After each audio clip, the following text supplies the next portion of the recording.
The 93X Half-Ass Morning Show podcast is sponsored by Standard Heating and Air Conditioning. Don't wait for an AC breakdown this summer. Get a free in-home estimate with Standard Heating and Air Conditioning. Schedule your appointment today at standardheating.com. The 93X Half-Ass Morning Show.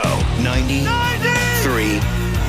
For ways to stay safe during extreme heat in Washington, D.C., here's meteorologist Matthew Capucci. Heat indices above 100 degrees, so take it easy later on today if you're heading outside. Make sure you have the sunscreen, you stay air conditioned if you can, go inside for frequent rests. For the upcoming temperature outlook in Phoenix, here's meteorologist Sean McLaughlin. Here's a look at your 7-day forecast. Good chance of rain and cooler temperatures Monday night in through Tuesday. Remember, the last thing I said, triple D's, triple digits.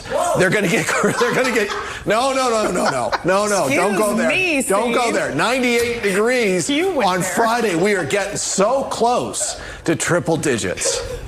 Now to Health Matters with anchor Tyler Thomason. Welcome back. Well, the last thing kids want to do when they get to the pool or the beach is to put on the sunscreen. But protecting children's skin from the sun is obviously extremely important. Haley Hernandez has some tips on how to get kids on board. Let's head out to reporter Dave Scott. He is at San Diego Stadium for the Inflatable Run and Festival. You know, usually when you're talking about the world of inflation, you guys, you probably notice, is that a good thing or not a good thing? Inflation.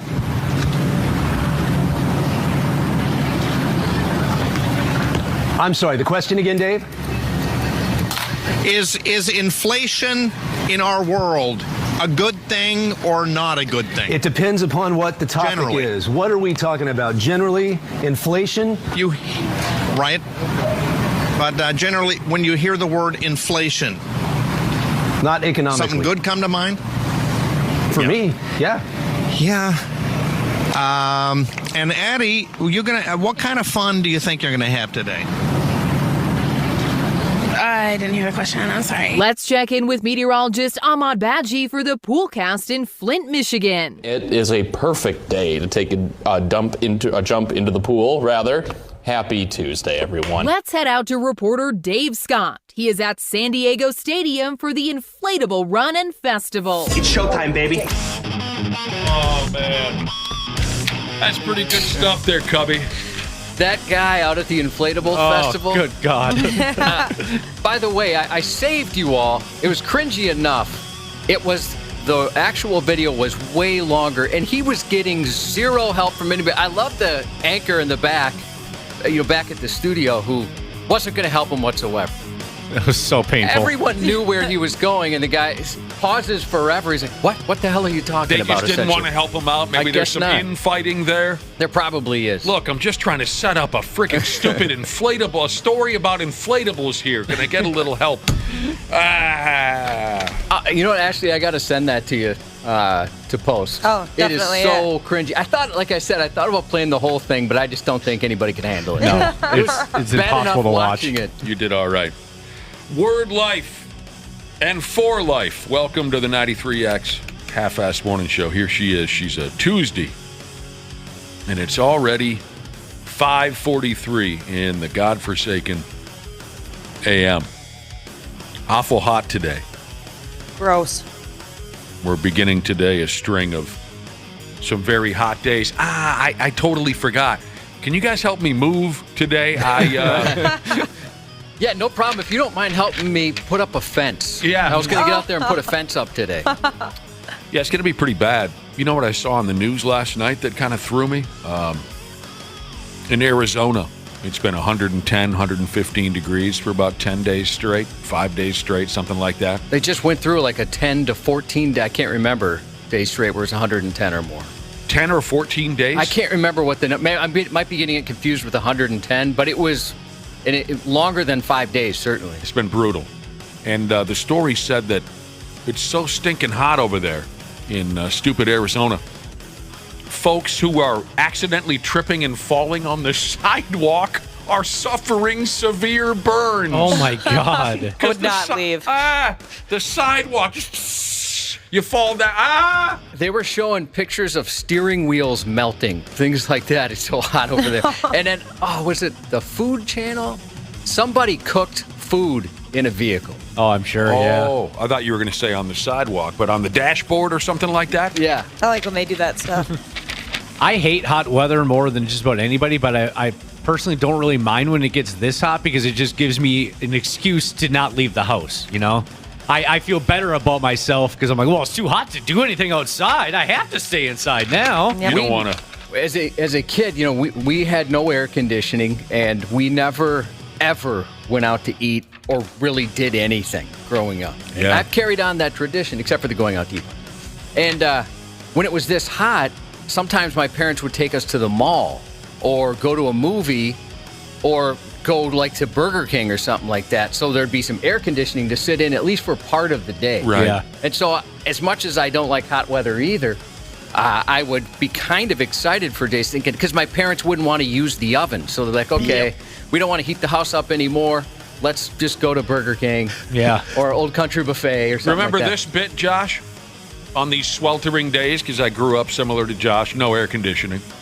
Remember this bit when you were a kid? Mom, Dad, it's so friggin' hot in here. Are you kidding me? Hey, put the fans in the windows. Oh, yeah. Remember that theory that somehow you point the fans out the Outside, window, yep. somehow the air was to travel all the way around the house and blow into the other open window. Supposed to suck the hot air out, I guess. They were cheap. Yeah, these were the days of the year where my mom would have us sleep in the living room.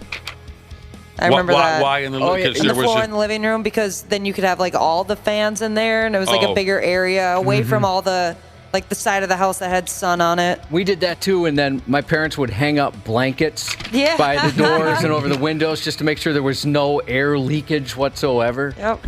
I remember one summer in my 20s when I didn't have air conditioning. I lived in just the grossest apartment of all time. That I dated a girl purely for her air conditioning.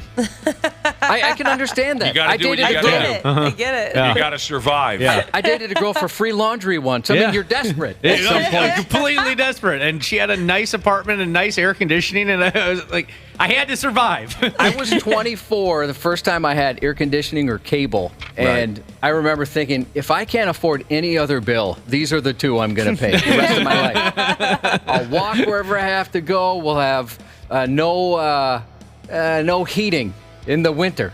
I just got to have air conditioning and cable. Yeah, I mean, it was ridiculous when we were kids. It was Praying ridiculous. for everybody working outdoors today. Oh, seriously. Yeah, or if you're working in a shop or something that doesn't have air conditioning. Yeah, we hope everyone's doing all right. Doing all right. If I come off a little weary as the day goes on, I was out late last night watching the Barbie movie. Did you really go? No, I wasn't watching the Barbie movie. I'm trying to figure out how that happened. That would have blown me away. I never gave a rat's ass about Barbie, but that movie, I mean, it's got people just falling down and touching themselves. Well, it was a huge box office weekend. $155 million for Barbie, $80 million for Oppenheimer. And it's weird. There's all these articles about which movie you should see first if you're going to do a double feature and what the theories are behind this or that. And why would that be a double feature? Anybody know? I have no idea. I think just the stark contrast of like there's two totally opposite movies. I think people will find that part intriguing. Just so they can play along with the trendy Barbenheimer bit. Yeah. Mm-hmm. You know, Probably, you want to say that some people want to say that they were fully immersed in the Barbenheimer thing. So we watched them back to back, and the movies are so different. Aren't we crazy? I think that must be the motivating thing. Josh, wouldn't you think so? It must be. I mean, it's kind of fun. Everybody's getting involved in this thing. I think it's cool people are going to movie theaters again. I could never imagine being at the movie theater for 6 hours? Yeah, Oppenheimer's 3, right? I don't know what Barbie is. Barbie's an hour 45. I could do it if I had a little break in between. I could not. You know, Well, like the a drive-in re-up. theater, when we were kids, we used to sit there. We'd watch, well, hell, I think one night when we were kids, we even watched a triple feature. Mm-hmm. You're there all true, night. yeah. It was a blast. When Isn't that what they do? They have like a kids movie up front. Yeah. And they kind of work their way to the nudity and graphic violence. And then the fourth one is just a hardcore porn, like the dirtiest thing you've ever seen. Jesus, like piss mops or something. I hear what you're saying, Waffle. I hear what you're saying. As a kid, I could do it. As a grown man, I couldn't sit. My ass would hurt so bad. They got pretty comfortable chairs these days. Yeah, They recline and everything. If you get the fancy ticket to the fancy theater where you can recline, I think you can decline bench press in some of those. You can go far back. It would make sense to get up and walk around a little bit, but I mean, it's pretty comfortable. You know what's strange to me, other than a movie about Barbie and her world? Obviously, that doll has been around for decades. When did Barbie kick in? The early 60s? I thought it was even earlier than that. But late 50s? Dialing it up. Okay. Look, I was looking at March 9th, 1959. 59. So then that must be the answer to my question. I was looking at a report. The Barbie doll was never the most popular toy in America. But, now that you've answered my question, if it debuted in 1959, what I have in front of me are the most popular toys by year going back to 1960. So that must be why Barbie it had to have been the most popular toy in 1959, right? Yeah, absolutely. Had to be. Because I remember, we've all heard many stories about how when it hit the scene, everybody lost their friggin' minds. Yeah, it says that they didn't know how it was going to sell when they first released it because everyone wanted, like, baby and toddler dolls. Yeah. Oh, yeah. All right, well, dolls. that I assumed maybe it came out in the early 60s, so I was kind of thrown looking at all these popular toys from 1960 to F me running today. I'd be curious if anyone here had the toy that came out the year they were born. I did not. I always thought it was kind of a joke. Well, we'll look into that. But also, isn't it kind of surprising that if it debuted in 1960, if it debuted in 1959, it remained wildly popular. It still never achieved the most popular toy in America any time after its original release year? That is very surprising. I mean, look at all these. 1960 Etch-a-Sketch. Still popular. Slip and Slide, the Super Bowl. 63 was the Easy Bake Oven, G.I. Joe. 1965, Operation. Why was the dude awake? Yeah, I don't know. That's a very good question. Yeah, he had his eyes open. And were they operating to try and make it where his nose wouldn't glow when there's pain? What was the operation for? That was. We're removing bones and all kinds of stuff. There's a lot of stuff in there. Dude had a butterfly in his stomach. Why the hell was the dude awake while we were pulling his organs and his bones out of him? Never thought of that. Let me ask you another question about Operation, which was the #1 toy in 1965. Josh, do you think that grown folks came up with the game Operation that featured a naked man lying on his back? Okay. Do you think that grown folks came up with Operation so we kids on our own would kind of play the show me yours if you show me mine game so the parents wouldn't have to... Do you see what I'm saying? I don't know. Because there's no, wiener in there. Because I know when we were little kids, whenever we played Operation, it turned into a show me yours and I'll show you mine game. Oh, it did? Yeah, we never did that. But then again, I played with my brother and sister. Yeah, I played with family. I always had this feeling that maybe they laid this naked guy out on an operating table so we kids would learn about our bodies without bothering our parents, is where I'm going with that. They should make an adult Operation where he can pull out, his boner or something like that. like a nipple. Here's Waffle's wiener. Yeah. He can pull out his boner. Yeah, pull out a nipple, something like that. You're a sexual sadist. 1968 Hot Wheels, 69 Astronaut Snoopy. We could go on and on and on. So you were saying, Josh, you didn't own the toy that was the most popular the year of your birth? I did. I've never owned the toy ever, no. You were born in 1975. Yeah. The most popular toy in America in 1975 was a pet rock. Yep, right. Never had a pet rock. Never even seen a pet rock. All right, I was born in 1971. The most popular toy was the Weeble. Weebles wobble, but they don't fall down. I remember playing with Weebles. I can't say for sure if they were mine or not. Yeah, I've never experienced those either. Dana was born sometime in the early 90s or 85. something. 85. The most popular toy was Teddy Ruxpin. Never had one. Really? That seems like a Dana toy. Yeah, I remember a neighbor kid having one, because that's the one where you put like the tape in the back and the Teddy will talk to you. Yeah, and he'd tell you to do evil things. Yeah. Tape in the cassette tape. Cassette tape. You put the cassette tape in the back, he'd play. He would move his mouth to whatever song, whatever tape you put in. You could have him sing Motley Crue. You could have him sing anything. Okay. Ashley was born in 2007 or something like that. 97. 97. The most popular toy was Tamagotchi. I remember those being very popular. I had one of those. Did you? Oh, yeah. I don't think I ever did. Those were really popular. Kids would get those snatched from school by teachers all the time. Mm-hmm. I don't know. Yeah, I definitely had one of those. Digital pet. Yeah, I couldn't think of it for some reason. I was thinking like a little robot. Wapple was born in 2011. I was? What year were you younger born? than me. 92. 92, the most popular toy. What? No Tara Reid jokes, please. 92, the most popular toy was Trolls. Oh, I had one. Yeah, I remember having a couple of those laying around the house. I loved those.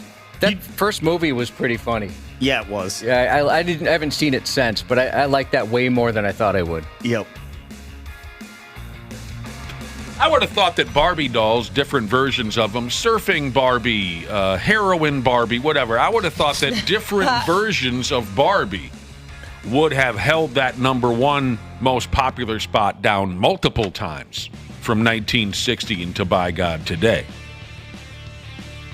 Well, I remember, what was it? Cabbage Patch Kids were huge. 1983, Wapple, that was the most popular toy in America. Yeah, grandmas were straight up stabbing each other in Kmart's over those and things. then, Beanie Babies. Beanie Babies were nuts. That was 93. Wapple, yes, Josh is right, 1993. Tickle Me Elmo. Another one. Yeah, a few years later. Creepy. Remember all the news stories on Tickle Me Elmo? At the Mall of America, people were killing each other over those things. I went and saw Tickle Me Elvis. Jesus Christ. I went and saw that Tickle Me Elmo madness firsthand in 96. Would you go to those extremes? Did a radio thing. We went out to the...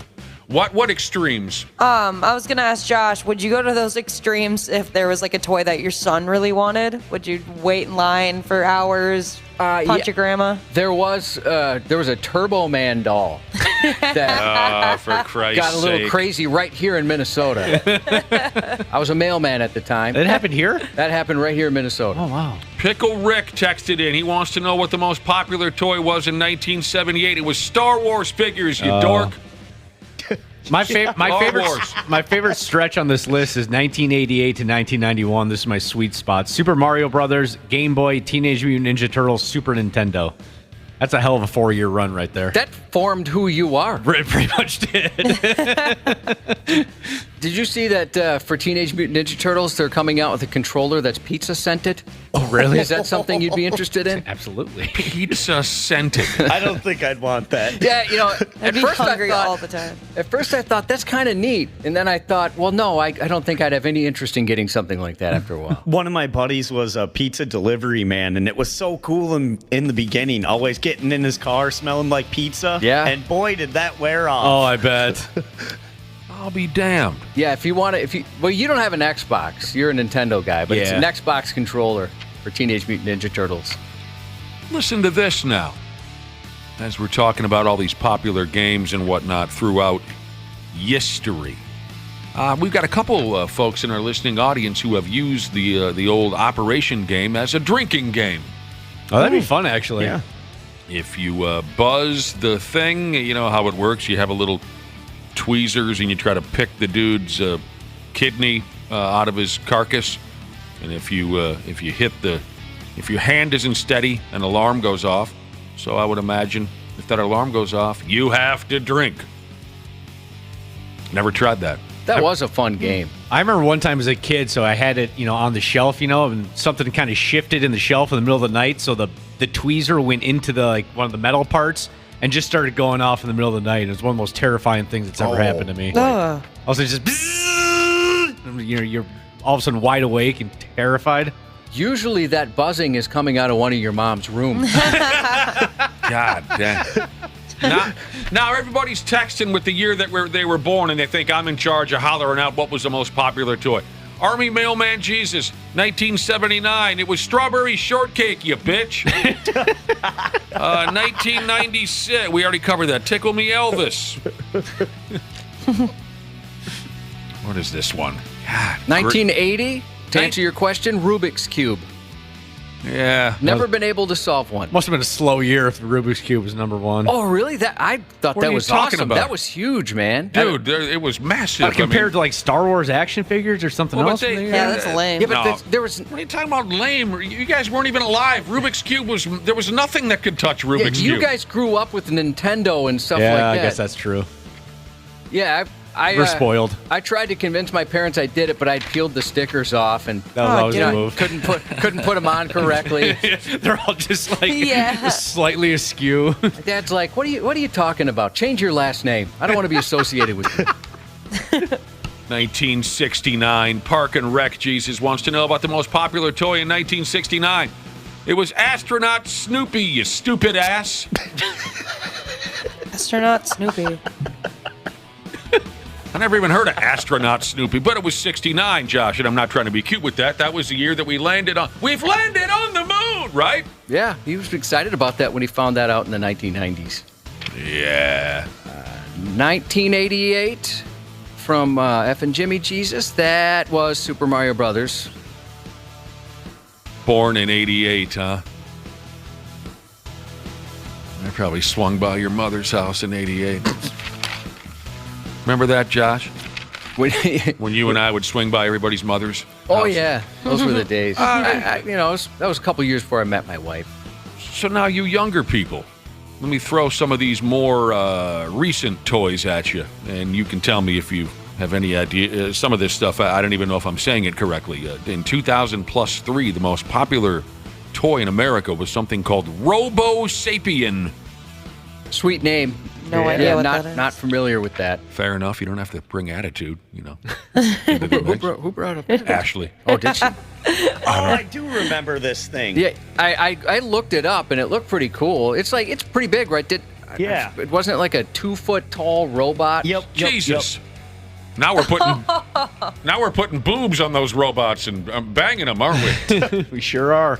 Oh, what else is in here? Number 2000+8, Zuzu Pets.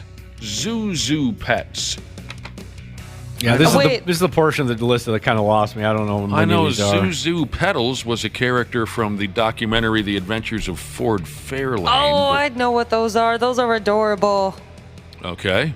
Can you be any more specific They than kind that? of look like animal slippers, almost. Yeah, they do. Animal slippers? Mm-hmm.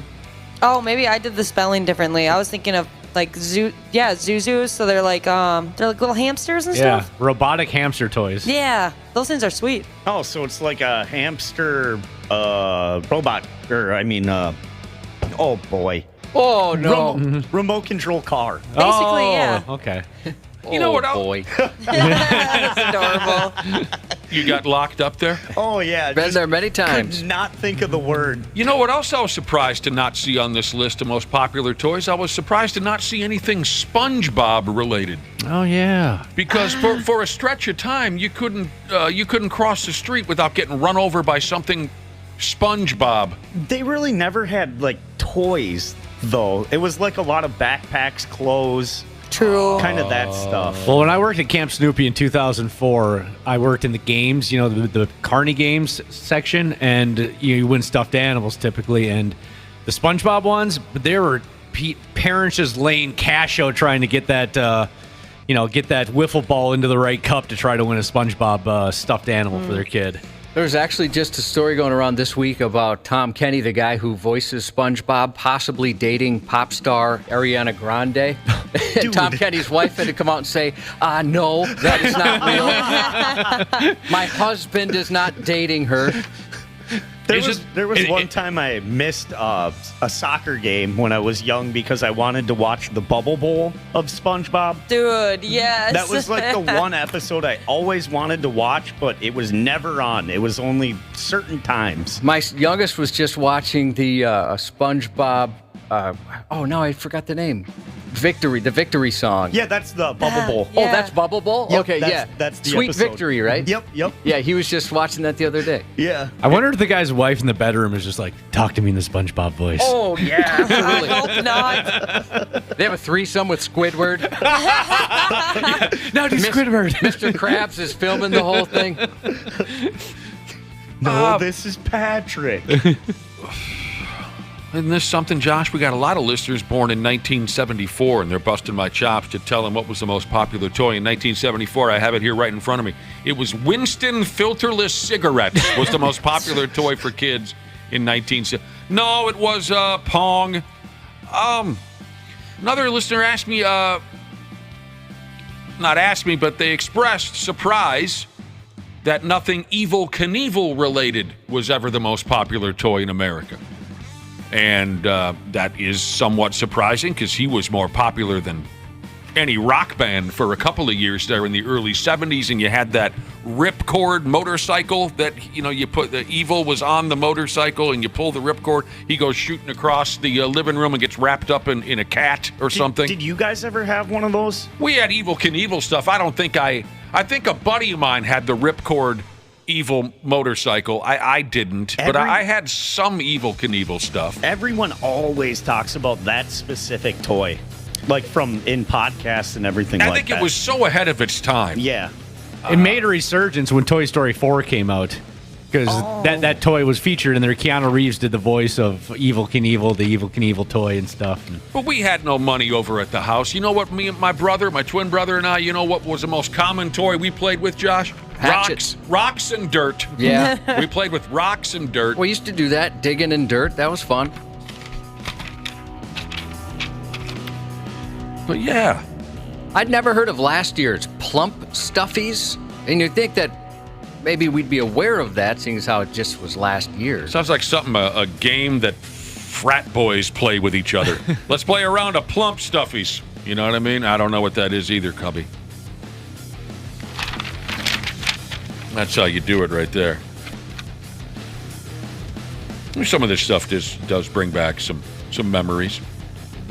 Yeah, there's a few that I coveted. Nerf ball, 1970. Anybody say that one yet? That one, that's fun. Nerf. Wapple and his buddies, they're always eating them, he said. There's always a bite taken out of a Nerf ball. Somebody always eats your Nerf balls. By the way, back to SpongeBob real quick. There's a banned episode of SpongeBob that is available again on streaming. Yeah, unfortunately, you have to I believe you have to have Paramount Plus with Showtime. Okay. So it's not even just the normal Paramount Plus. Yeah, there's a couple hurdles to jump there. Yeah. I love that there was a SpongeBob SquarePants episode that had to be banned. That's interesting to me. But as you guys know, Josh got me into SpongeBob I haven't watched it in years now. But a long time ago, Josh said, you got to watch this friggin' show. It's not just for kids. There's, some great jokes in there. And he was right. I quickly fell in love with the program. And now, like I mentioned, I've forgotten all about it. But the first couple seasons were brilliant. So funny. A few years ago, an episode of SpongeBob SquarePants got banned from season 3, an episode titled Midlife Crustacean. It was deemed not kid appropriate. This is hilarious. In the episode, Mr. Krabs is having a midlife crisis, so he goes out with SpongeBob and Patrick, and they go on a panty raid. Yep. That's hilarious. That would be. And there's a 6-year-old with a juice box sitting in front of the television. Like, what? That was me. Okay, so here's what it is. You have to have a Prime Video account linked with Paramount Plus. So yeah, it's like Dana said, there's a couple of hurdles you got to go through. So even if you have Paramount Plus or Prime Video, you have to link the two to make that work out. It's on YouTube. What did I had that audio somewhere, the panty raid. Mr. Krabs gets caught stealing panties, all right? And then he finds out those panties belong to his mama. Yep. Uh-huh. Well, now you can watch this friggin' episode. It's back on streaming, but like Josh was saying, it's kind of tricky. Here's what I have in front of me. Maybe this is what you already said, Josh. You can only find it on Prime Video with a linked, I have no idea what I'm talking about, with a linked Paramount Plus account, if anyone has any idea what that means. Yeah, some streaming services are doing that now, where so you can access your other services within their service. If you understand that. Yes, well, no, I don't, but I know you're being helpful for those who have any idea where technology has gone since 1983. You are helping certain people. That is so effing funny. They go on a friggin' panty raid. I gotta see this damn episode. All right. What a crowd you are. It's Tuesday. It's going to be hotter than hell. Like Josh said, we got our fingers crossed for you folks who are working out of doors. We will crank up the AC, hopefully, here in the building and be back in a minute on the Half-Assed Morning Show. You're listening to the radio. The 93X Half-Assed Morning Show. CJ Ham for Standard Heating and Air Conditioning. When I'm on the field, I can take anything. But at home with my family, we like everything to be comfortable. That's why I trust the pros at Standard. They've been keeping Minnesotans like me comfortable for over 90 years. Is your cooling system making strange noises or not cooling properly? Don't wait for an AC breakdown this summer. Get a free in-home estimate with Standard Heating and Air Conditioning. Schedule your appointment today at standardheating.com.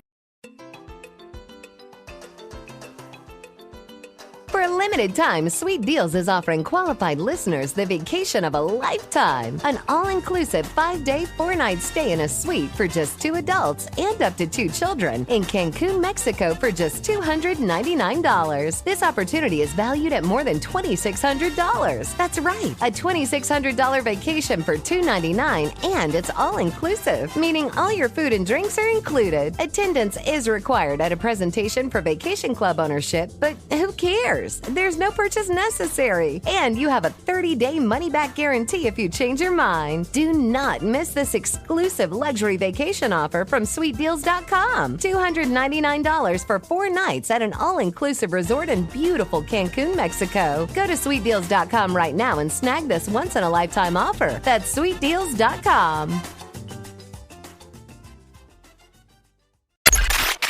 Stupid news on the Half-Assed Morning Show. Yeah, there you go. Well, we had a good time talking about toys a few minutes ago. We were talking about the most popular toys in America year after year after year. From 1960 all the way until this miserable thing that we call present day.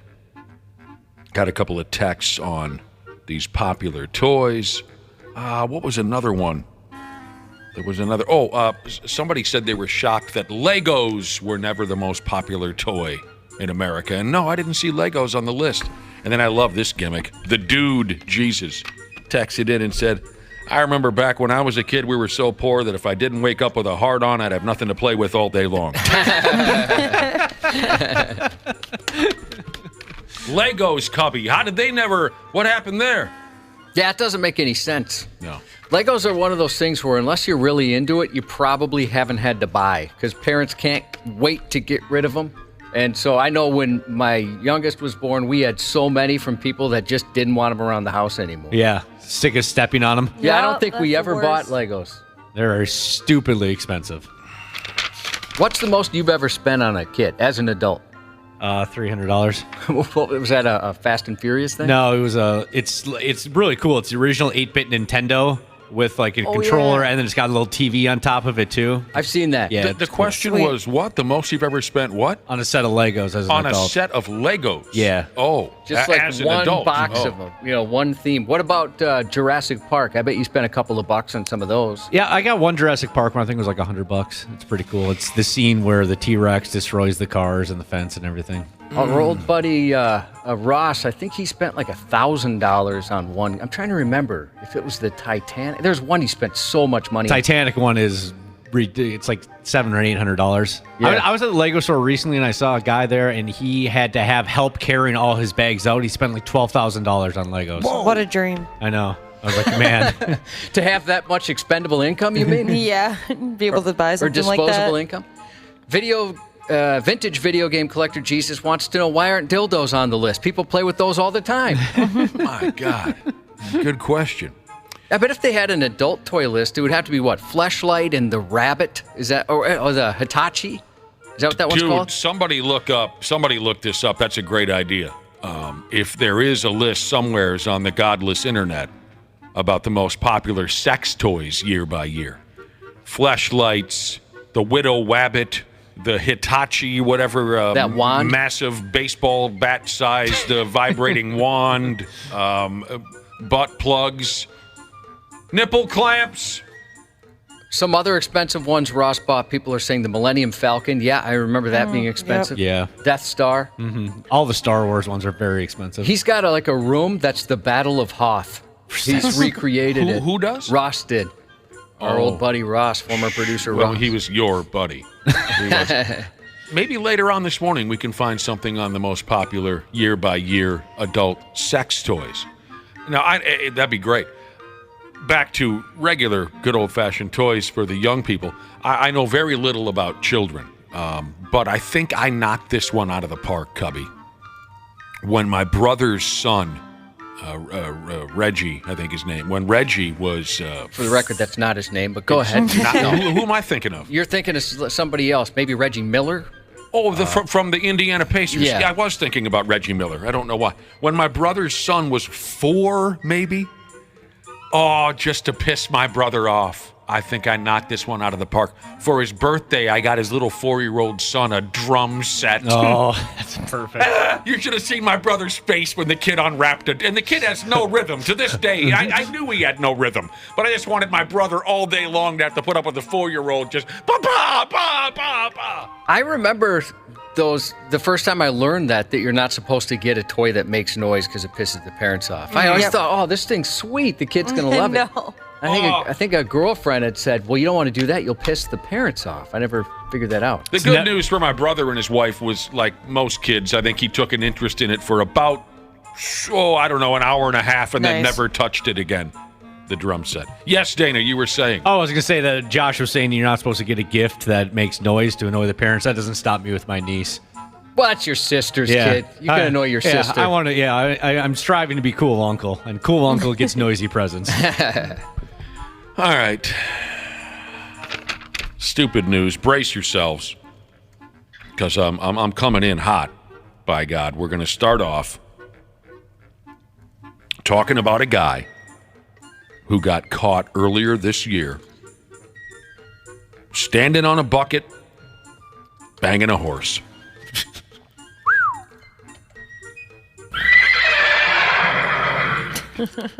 If you want even more specifics, and I'm sure you do, he was also at the same time feeding the horse apples. That's tough to do both at the same time. Yeah, you got to have some pretty long arms. You got to have a good wingspan. Dana, you're overthinking this. Yeah. A grown man. I make an argument he's underthinking it. There are some twisted sumbitches among us, and I mean twisted, boy. Can you even imagine witnessing that? The cops had to witness this. The cops came around the corner and saw this happening. Dude's balancing himself on a 5-gallon bucket like a damn circus performer on a high wire, and he's pinballing back and forth. How can it even be possible to be that disgusting and insane? Ew. How do you get there? Don't know, dude. I don't have any... Do you start there? Or you just really, you're just so twisted, that's just where you began, or what? I think you'd have to be on this individual's same mental level to even begin to understand. And when cops did further investigating, they came to the conclusion that this friggin' guy had upped and nailed this horse around a dozen times. He was a repeat customer. He'd come back with his 5-gallon bucket and a satchel full of apples. Gross. Welp, the same guy's been arrested again for trespassing on a horse farm. He was spotted standing near a couple of horses, and he had his pecker out. He's a 39-year-old man from Illinois. He goes by the name of Jack Blank. So Jack, he's been charged again, this time for criminal trespass. Cops at a place called the Adams County Sheriff's Department were called up a few days ago. Late at night, there was a suspicious person caught on surveillance camera creeping around this horse farm.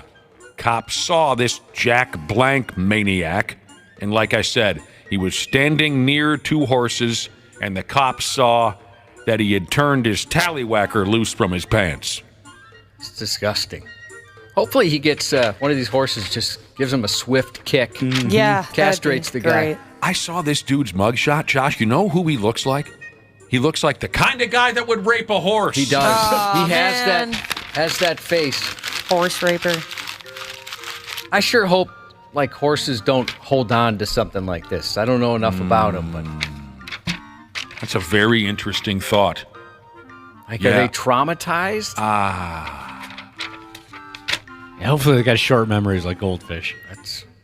That's horrible. We were just talking about an episode of SpongeBob what's the last name again? SquarePants. SquarePants. We were just talking about an episode of SpongeBob SquarePants where he goes on a panty raid,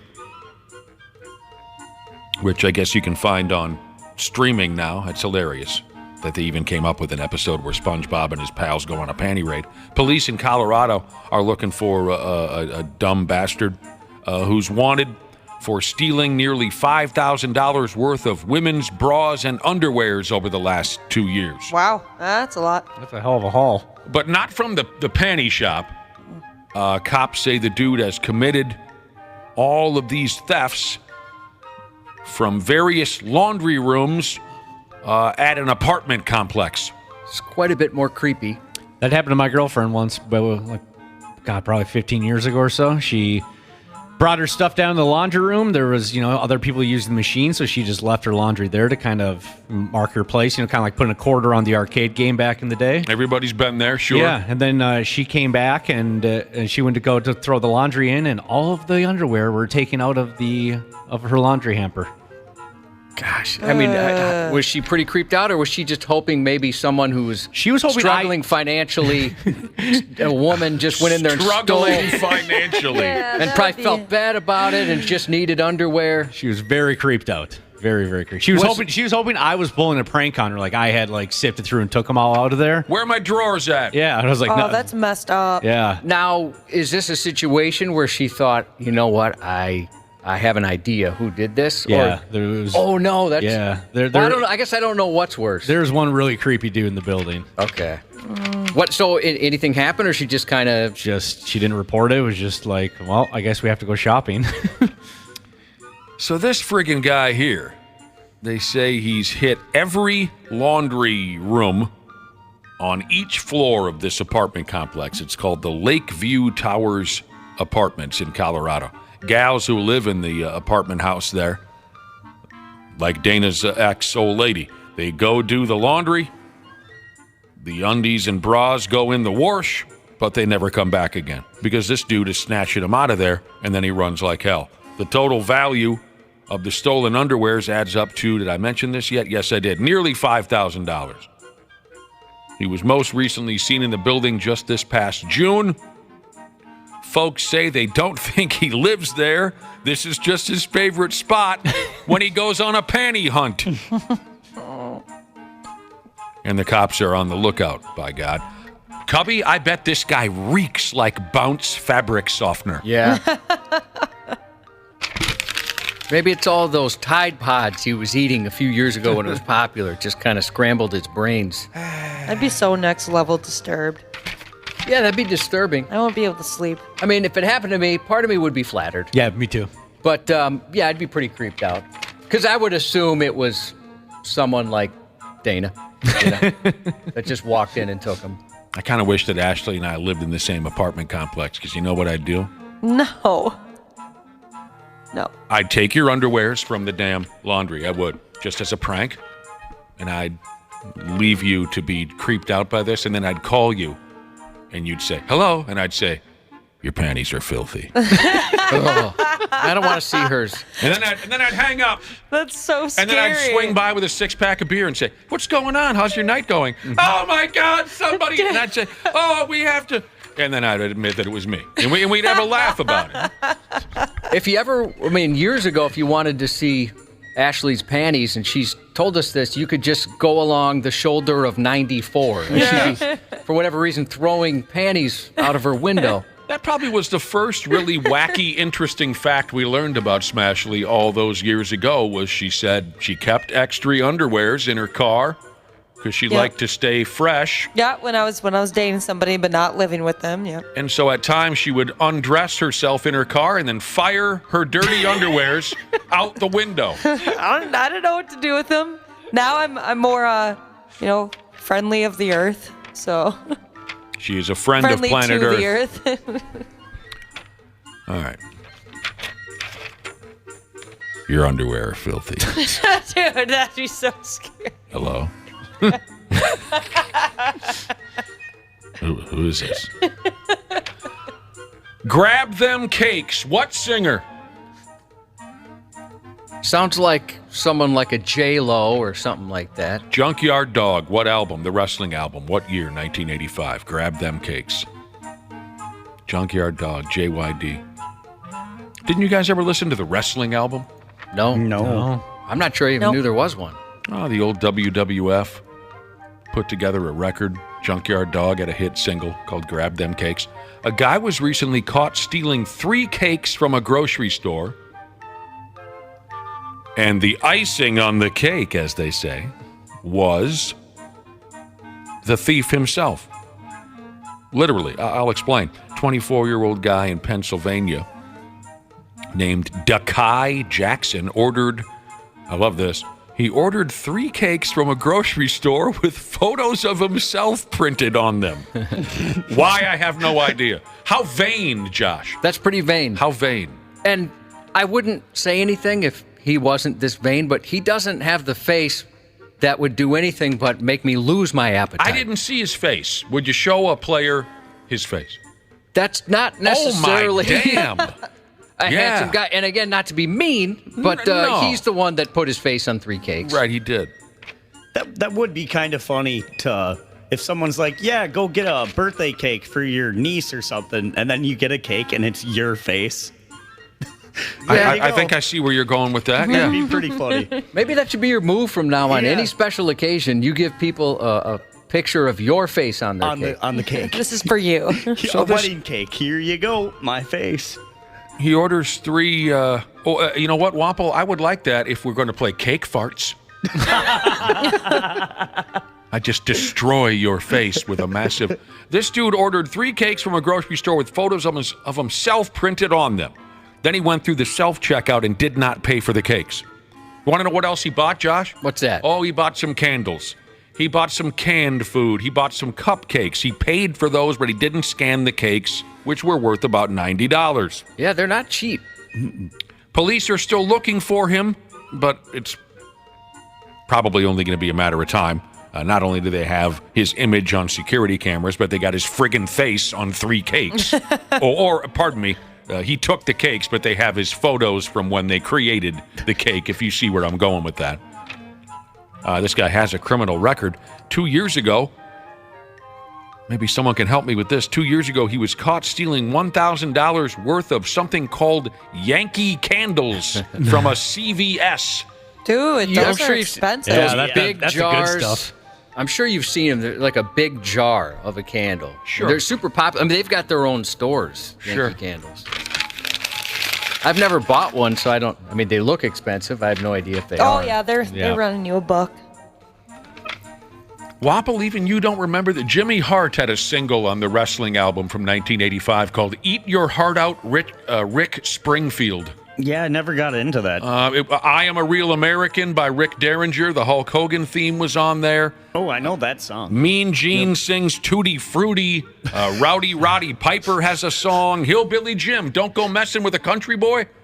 It's coming back to you, isn't it? I mean, I've heard the Hulk Hogan song, obviously.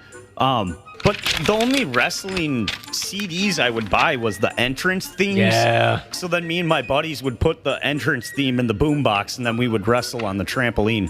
So we'd be like The Rock coming out to his music. Did you have somebody that was your usual? Did you portray somebody usually, or did you guys mix it up? I was always the Kane, or always Kane. You were Kane? Yep. Do you have any championships, or no? Any belts? I was always Kane. I think we made our own belt at one time out of like cardboard and tinfoil. That's awesome. Captain Lou Albano and George the Animal Steel had a duet on the album. I don't understand why am I the only one who owns this album? All right, everybody be cool. My wife's listening. She just emailed in on the panty stuff. Oh.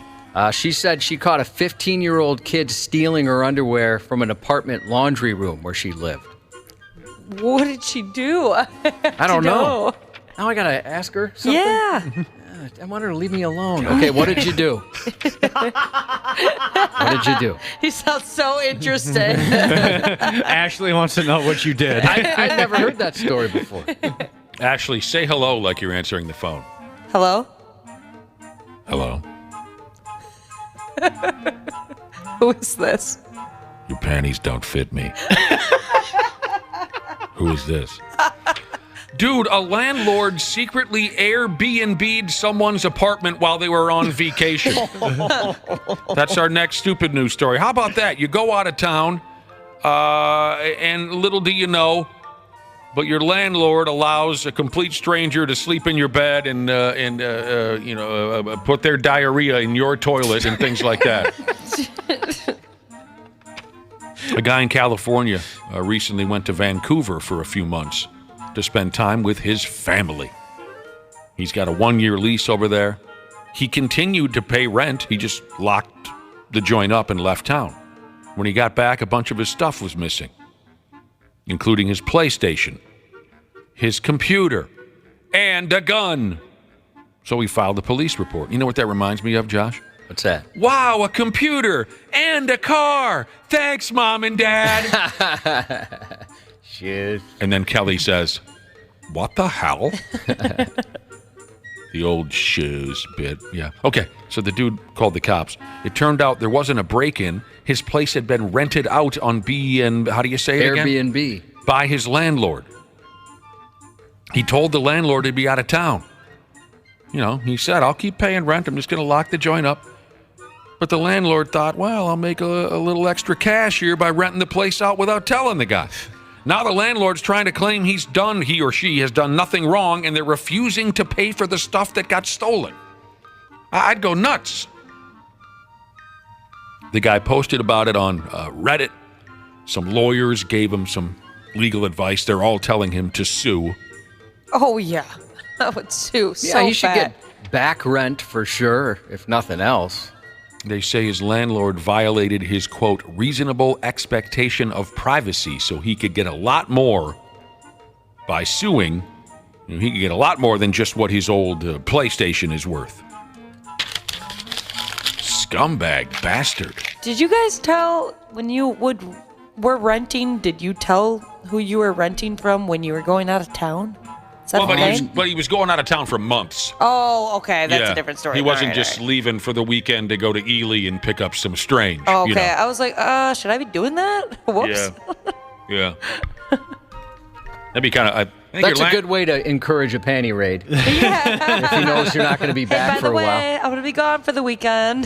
That would be kind of interesting if you told your landlord every time you were going to be gone. Be gone for a couple hours. You're knocking on his door. Yeah, I'm going to go to Ely and get some strange. And your landlord says, okie dokie. Okay. We used to spend some time up in Ely. A friend of mine, his parents have a cabin there. Never got any strange. Oh. Not one strange. Not even in Ely? Not even in Ely, no. I was able to land a few dates in Ely with just a decent card trick, Josh, back in the day. That's all it took? Yeah. A couple of card tricks at the bar, and I was crawling in. You folks who know how to operate those computers. Mm-hmm. Okay? Some of you, all of you. Have you ever gone ahead and sat down and helped an old-timer figure out their internet problems? I mean, aside from me. Oh, yeah. Yeah, if a parent or older family member count, then yes. You ever done it at gunpoint? No, I have not. A 62-year-old man in Pennsylvania named Clyde Smay was arrested earlier this month after he pulled a gun on an internet repairman. Jesus Christ. We don't have all the facts here, but reports say that the repair guy was about to leave without finishing the job. And old stupid Clyde wet his pants and pulled out a gun and started to threaten the guy. My guess is, Josh, that old stupid Clyde was being probably rude and being unrealistic about this and that. And the repair guy said, you know what, obviously I'm not the man for the, right? That's my assumption. I'm sure that's exactly what happened. You got to pull a gun on him. No one was hurt.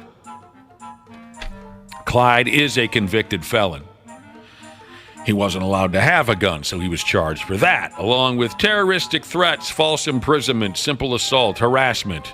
Good. Suck it, Clyde. That level of frustration tells me he really wanted to masturbate and found out he's not going to be able to. He needed his internet. That's a great point. No right turn for this, Clyde. You every which way but loose fans know what I'm saying. It's unclear if Clyde ever got his internet working. But this is kind of cute. The end of the story says if his internet is working, he's probably Googling what kind of hard time he's looking at. Yeah. Friggin' maniac. Oh, no. Someone found a lost phone at a ski resort in Australia. Someone lost their phone. I know some people in this room who, if they lost their phone, they would come undone. Yeah, that's true. I mean, both Dana and Ashley, you guys have said that would be a deal breaker for you. You just wouldn't be able to even the rest of the day. You just can't even. I think I'd be fine. Oh, really? You said before that you'd be pretty miserable. So you're okay with it now? I didn't have a smartphone for like almost half a year, and it was awesome, actually. Yeah, I'm the complete opposite. If I lost my phone, I think I would just go walk into the woods, and that's where I'd live for the rest of my life. Well, I'm here now. Yep. I'm going to try and find some strange. It is Ely. You'd be like that pretty redheaded lady in The Happening who's just walking forever in the woods. So someone lost a phone on a ski slope in Australia. All right. Someone found it. They took a photo of the front and the back of the phone so they could help locate the owner. I think I know what that means. But on the front, the screen was open to a list of 8 life goals. Are you ready for this? We're going to take an unsolicited peek into the life goals of a complete stranger and then make fun of them if necessary. All right? 8 life goals. The first 5 are pretty standard. Number 1, get jacked and be 191 pounds. Okay. I wonder if there's like somebody they look up to that's 191 pounds. Yeah. A fitness influencer of some sort. What a weird, kind of weird number. Yeah. Mm-hmm. Maybe that number means something to them. Their second life goal is ridiculous. Quit all nicotine. Why would you do that? Well, I'm sure there's some reasons. Number 3, have $25,000 in a bank account. Number 4, have a motorbike. And number 5, get good grades in college. All right? Yeah, those are all good goals. Yeah, respect. Nothing to make fun of there, I don't know. Now, the other 3 weren't meant to be shared with the world. Yay. But it's kind of funny. Number 1, actually number 6 on the list, but number 1 of the more unique life goals really cracks me up. Okay? Next life goal. Get better at fighting. I like that one. Get Cute. better at fighting. Well, Josh, you're a pretty good fighter. Can you, just in case this individual's listening, can you give him some advice on how to get better at fighting? Well, I think the better thing to do would be get better at running. I've always wished I was better at running. Oh, because I've seen you fight, and I've fought to get like some Cool Ranch Doritos open and stuff like that. You close your eyes real tight when the fight starts, and you just windmill like a sumbitch. And sometimes the crying, the really loud sobbing, kind of intimidates the other person. While screaming, owie, owie, owie. That's how Josh gets it done. Get better at fighting. Next on the list, have 3 girls on the roster. Okay. Why do you got to dump a sarcastic and disrespectful okay on the guy? I don't know. It's just interesting. Does he mean have 3 girls? Like on friends his with ready, benefits. like side chicks. Yeah, Yeah. he wants like 3 girls that he can choose from. Oh, to at choose any from. time. Yes, that's Yeah. what I assumed. Okay. I mean, Ashley, have you been there? You did okay him. Have you had 3 friends with benefits at any one time? Have I? Yeah. Probably. It's just an interesting goal. And It is an interesting goal. Finally, don't get a haircut for 3 months. What? He's growing it out. What is this guy? Maybe that'll help save for that $25,000 he wants in the bank account. There you go. The range of these goals are what get me the most. I want a dirt bike, and you know what? $25,000 too. And I want to be a terrific fighter. Sports on the 93X Half-Assed Morning Show. De La Cruz, high fly, deep right center, gone! That's out of the stadium. It went over the SUV. It cleared the stands. I'll tell you, that's putting the fat part of the bat on the baseball right there, Cubby. He crushed that thing. He almost hit the Sequoia billboard. The Sequoia billboard? What is Sequoia? The Toyota Sequoia SUV. Oh, sure. Announcer mentioned that. Sure. Ellie De La Cruz of the Cincinnati Reds in Milwaukee last night hit an absolute bomb. Maybe you ought to check out 93x.com. Did we put that yard sale up on our website? No, I don't think so. Yeah, you did, I thought. I thought you said you did. The Let me bomb double should check. be on 93x.com. Yacht too, because it was something to see. We got Twins play-by-play pimp Dick Bremer coming up at 7:30 this morning. He can give you the inside, in-depth info on last night's Twins game. I'll just let you know the bare necessities. Carlos Correa's RBI single in the 10th inning gave the Twins a 4-3 win over the Seattle Mariners at Target Field. Back-to-back walk-off wins for the fellas. By God. They had the lead, they lost the lead, they tied the bitch, then they won the pig. That's the proper sequence from last night, if I remember correctly. They're going to go again. Josh, they've decided to go ahead and play another game tonight. I'm glad they did. They'll give us something to talk to Dick about. 6:40 on Bally Sports North.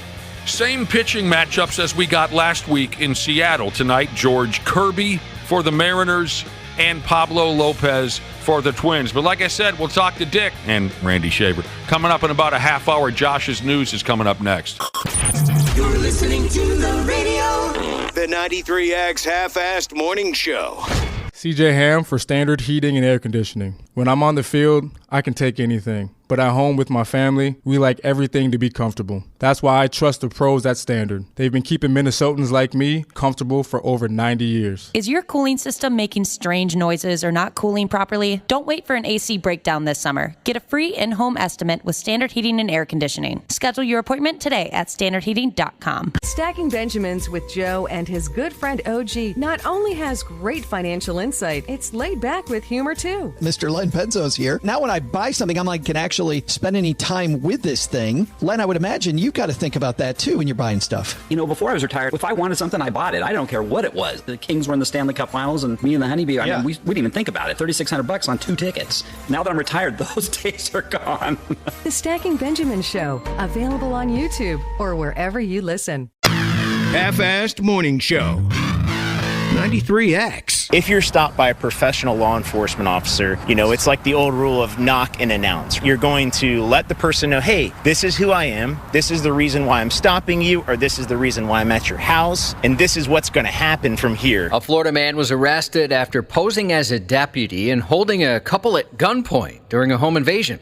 The Citrus County Sheriff's Office said 32-year-old Eric Johnson was driven to a residence July 19th, and when they arrived, Johnson got out of the vehicle while carrying a rifle, which turned out to be an airsoft rifle.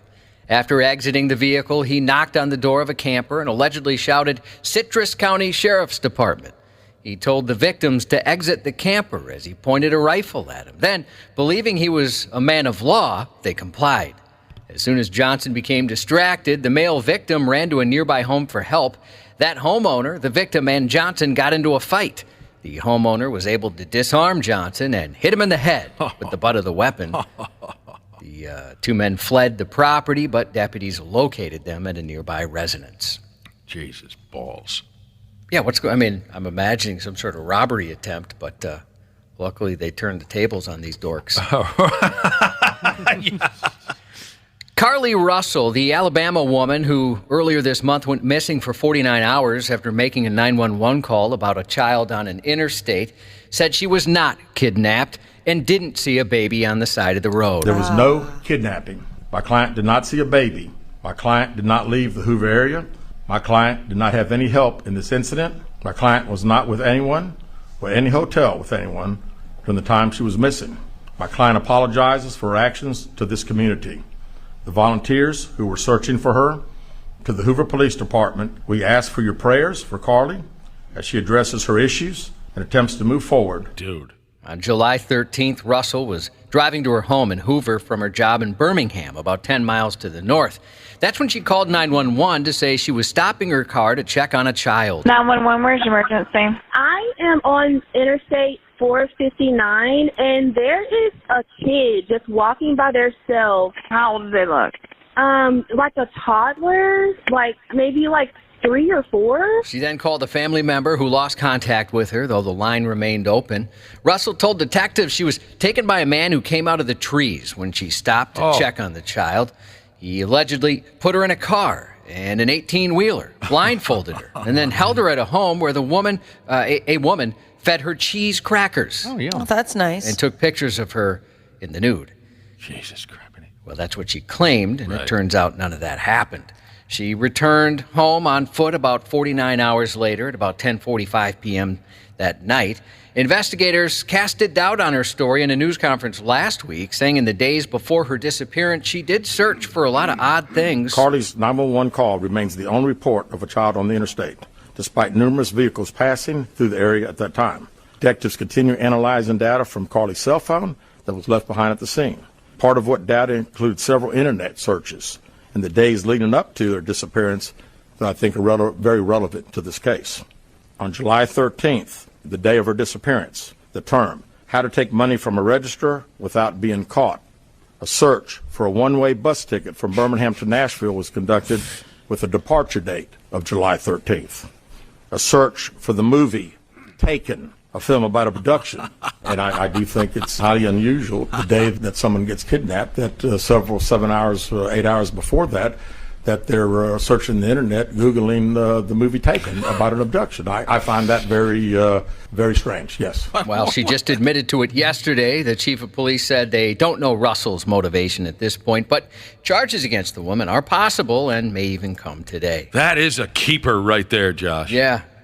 What is wrong with that lady? A lot. I don't know if this is attention or what's going on, but my goodness, what a waste of effort and, all the heartache from that family as well. Right. Vikings rookie receiver Jordan Addison told a Minnesota State Patrol trooper he was speeding last week, clocked it going 140 in his Super Sport utility vehicle on Interstate 94 because of an emergency with his dog. Addison, the team's #1 draft pick, apologized Friday for being pulled over at 3:15 a.m. That happened Thursday, eastbound 94 near Dale Street in St. Paul. Yesterday morning, I made a mistake and used poor judgment, he said in a statement. I recognize and own that. I'm going to learn from this and not repeat the behavior. I'm truly sorry. Addison was stopped after a trooper saw him pass in his Lamborghini SUV at an extremely high rate of speed. A radar readout registered 140 miles per hour, which was 85 over the posted speed limit. This video from traffic management cameras shows what appears to be Addison being pulled over with his hands up after troopers pulled him over. He got a ticket for speeding and reckless driving. The Vikings said in a statement, "We are aware of last night's traffic incident involving Jordan Addison and are gathering additional information." The citation reads, driver stated his dog was having an emergency at his residence, and that was the reason for his speed. It's not clear if he will be disciplined by the team for his traffic stop. All right. Anybody buying it? No. No. I mean, I've been in dog emergencies before. Same. You think your dog's going to die, you got to get him to the vet, this and that. you're going 140 miles an hour. Your dog better be devouring neighborhood children one by one. Yeah. Or your dog is pouring gasoline all over your apartment and is firing bottle rockets out its ass or something like that. You are certainly at risk of creating more problems traveling that fast on a freeway. Exactly. Woo-wee. The driver of a Lamborghini in Georgia walked away with minor injuries after wedging their car underneath a tractor trailer. 36-year-old Spencer Hyde was traveling at a high rate of speed when he lost control of his Lamborghini and struck the back of an 18-wheeler in the right lane. Hyde's car was trapped underneath the rear of the trailer, causing the closure of 2 lanes of the freeway for nearly 2 hours. 20 minutes before the crash, police reportedly issued a bolo on the same highway for a Lamborghini speeding at more than 100 miles per hour. I guess it's tough to keep those supercars at a reasonable speed. San Francisco has served as the backdrop for some pretty memorable chase sequences and a few notable movies, which have harnessed the city's notoriously hilly streets for some wildly over-the-top spectacles, which includes 1968's Bullet with Steve McQueen, one of the more famous ones. Also The Rock, where Sean Connery leads Nicolas Cage and a group of cops on a lengthy pursuit that culminates with one of the city's historic cable cars being destroyed in a fire explosion. Sure. However, it turns out the streets of San Francisco have the ability to produce some similarly wild scenes in real life. Police are currently searching for leads in connection to a wild incident which unfolded in the vicinity of Dolores Park Saturday evening, involving a vehicle that crashed through a barrier before plummeting over a staircase and landing on the sidewalk below. It was a miracle that no one was killed because there were people walking down the stairs literally a minute or two before the car flew down the hill. So we're lucky that nobody got killed. In video you can see on 93x.com, multiple cameras captured what transpired as the footage features a vehicle speeding through a neighborhood before launching off a steep incline and landing upside down on a sidewalk. They were screeching tires and then they were airborne, and then I heard a thud, and that was when they were bouncing through the overgrowth and hit the trees. And then it landed, and then it was absolute silence. A number of bystanders can be seen approaching the vehicle after it landed before multiple occupants emerged from the wreck and made an immediate effort to flee the scene. When I ran up to the car, obviously hear some yelling from inside the car. So I just yanked on the door. Fortunately, it wasn't stuck at all. Just opened and people started pouring out. Police only said they've been unable to locate those who were inside the car, but haven't said if they committed any crimes other than leaving the scene of an accident. That being said, a man who showed up afterwards said he'd been carjacked and the car that went off the hill was his. Oh, really? Yeah. That sucks. Amanda, the streets of San Francisco. Did you watch that as a kid, Josh? No. Carl Malden and Michael Douglas, a very young Michael Douglas. Never saw it. You know what movie was filmed in San Francisco, I believe, Josh? 48 Hours. I love that movie. You want to hear another movie that was series. filmed in Mrs. Doubtfire? Oh, love that. I think. A man in India is lucky to be alive after plummeting thousands of feet into a gorge during a selfie session gone horribly awry. Oh. You got to check your selfie before you wreck yourself. That's my motto. The near miss occurred while the 30-year-old had been exploring a series of Buddhist cave temples carved into the rock. But disaster struck after the adventurer reportedly tried to take a selfie and ended up plunging 2,000 feet. Oof. Thankfully, somehow he survived the fall. I don't understand how that happened. How? 2,000 feet. Yeah, he survived. He was fished out by authorities and Samaritans. Rescuers said the man started swimming after the plunge, which gave them more time to extract him from the canyon. While the man was fortunate, many high-altitude selfie takers haven't been so lucky. In fact, a 2020 study found that more people died taking self-portraits than perished due to shark attacks. And just this past fall, a sightseer died after plummeting 40 feet while snapping a cliffside selfie at a scenic hotspot in Brazil. I'm looking something up here. Is this possible? Okay, 2,000 feet, this guy fell. That's like falling 166 stories? Jeez. Yeah, maybe they meant they said he fell 2,000 feet. But maybe they meant just that's how high that thing goes, and he was not that high. Yeah. I don't know how you don't break every bone in your body. Yeah, come on. It's fascinating. I get that he fell into water, but even so. Fascinating. A bus driver kicked more than a dozen children off a school bus, and one of the students thinks she knows why the driver was set off. Children as young as 5 and from 3 different schools were found wandering the streets. Emily, aged just 12, was one of the 18 students ordered off their school bus about 6 miles from their destination. Speaking to a current affair, she said that a few students were wrestling on the bus after being asked by the driver to stop, prompting the driver to kick all the students off. This was a big risk, and it wasn't safe. It just wasn't safe. One of those kids could have got hit by a car. One of those kids could have got abducted. Who would drop off kids and just say, here, walk?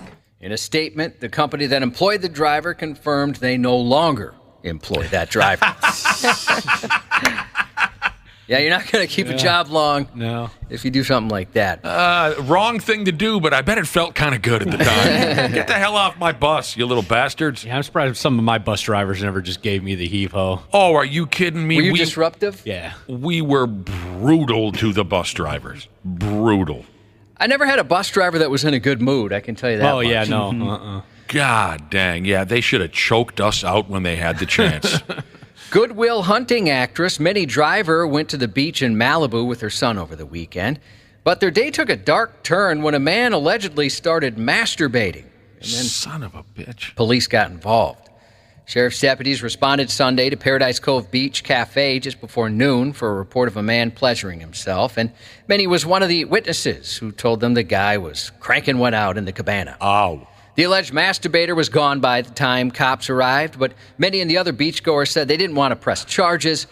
Rather, they just wanted to make police aware of the situation. Stuff there, masturbating in the middle of the day in front of everybody. What the F is going on?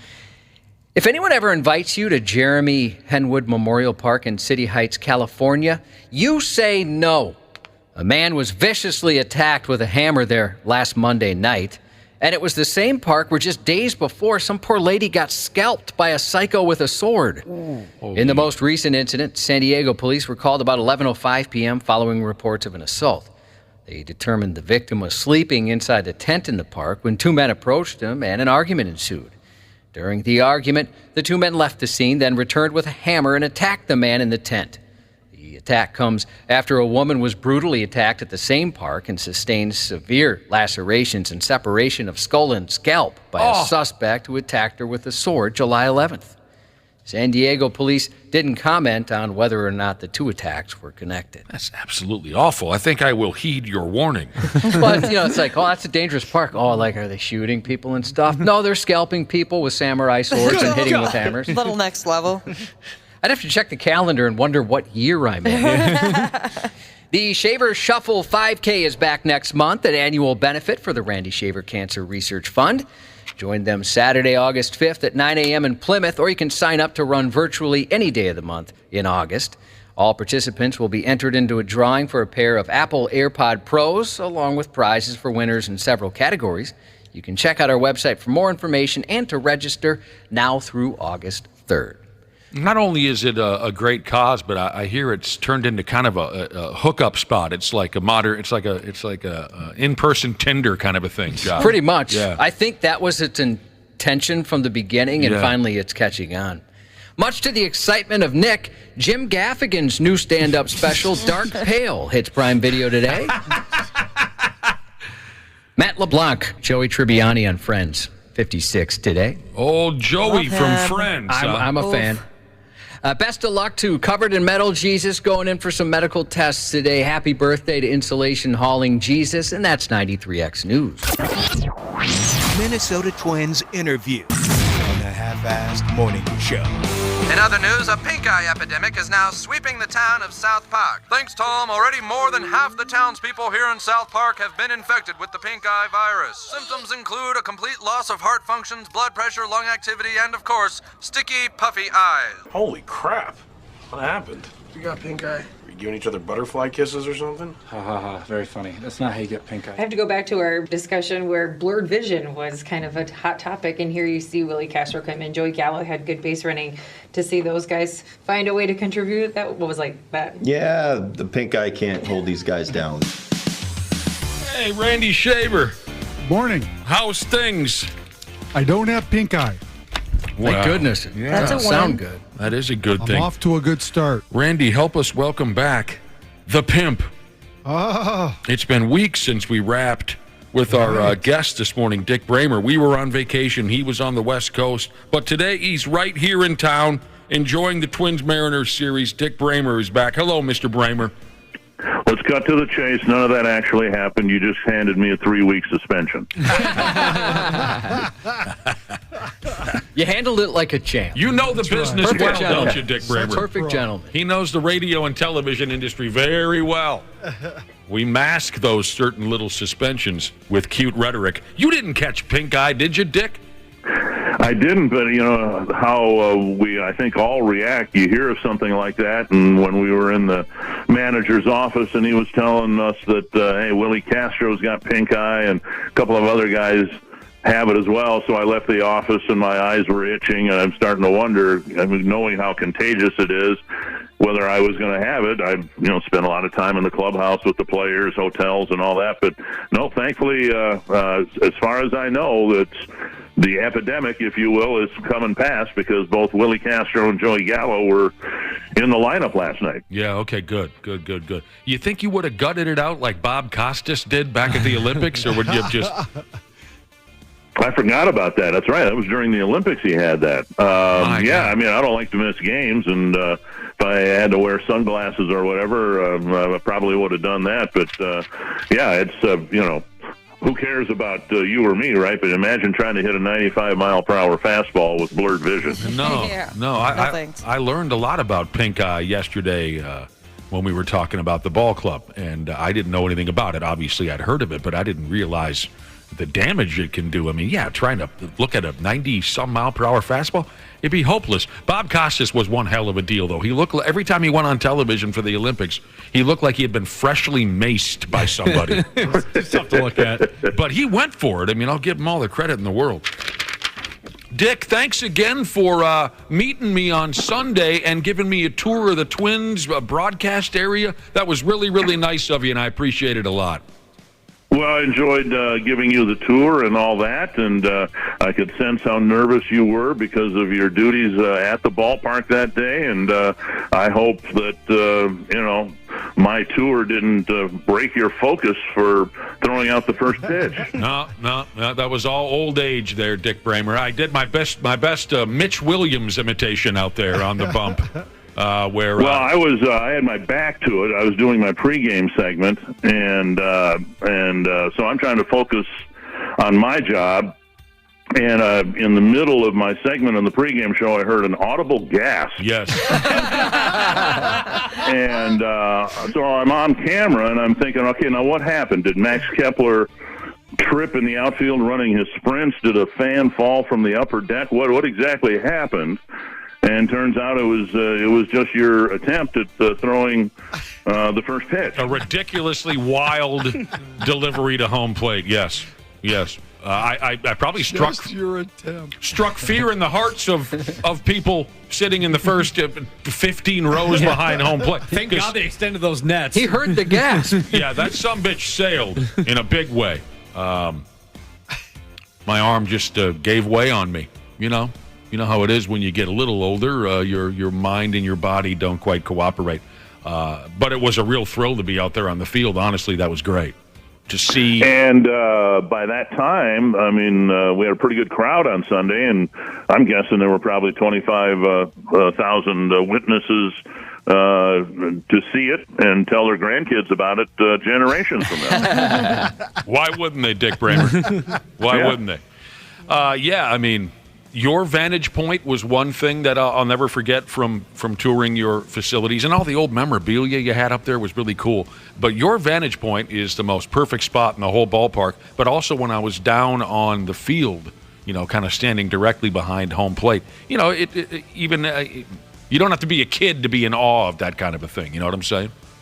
Well, and I've told people as I've brought them over the years to the booth, I literally sit right behind home plate, and it is the perfect vantage point for a broadcaster to try to describe the pitches and what they're doing and all that. And so I'm very, very lucky to be able to do the games where I'm able to do them at home. It's just a wonderful setup. And you're right about being down on the field. I mean, when you're down there and you're seeing Byron Buxton do his sprints in the outfield, everybody getting ready for the game, the grounds crew doing their stuff. You understand what a big production it is to put that game on the field, and I never, ever get tired of being down on the field. And back to your vantage point again, where you broadcast from, you're actually quite lucky that I didn't hit you with my first pitch. The way that thing took off on me.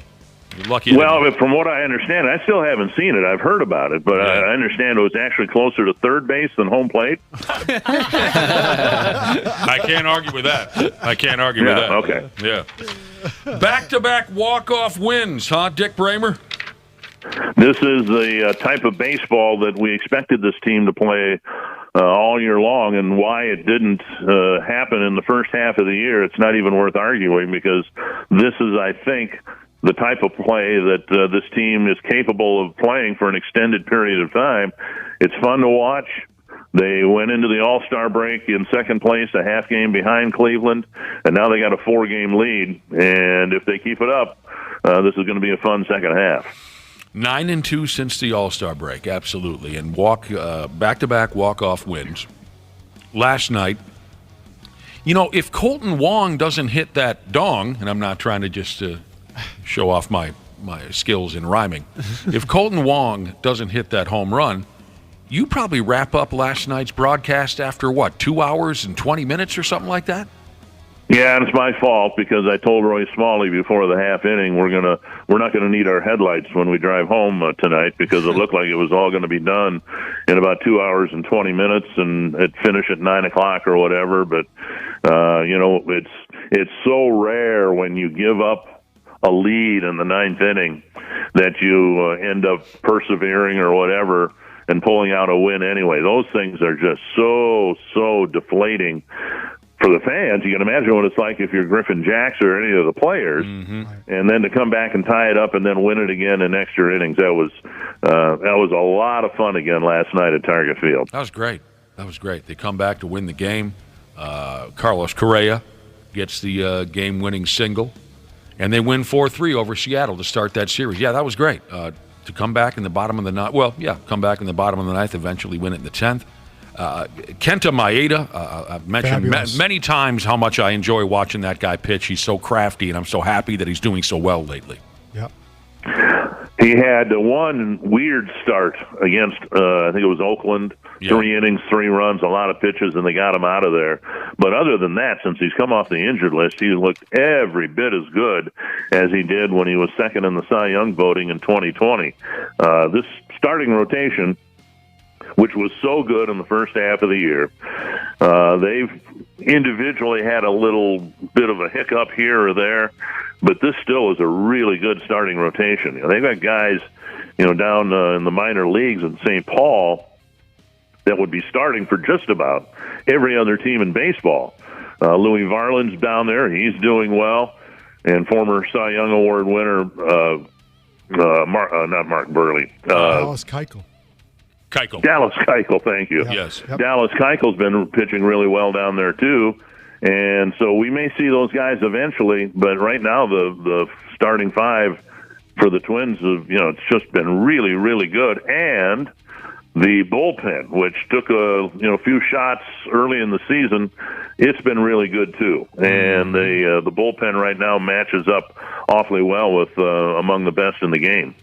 Now, speaking of pitching, tonight at 6:40 on Bally Sports North, Dick will be calling the game, and it's the same matchup. We're getting repeat matchups from last week's series in Seattle.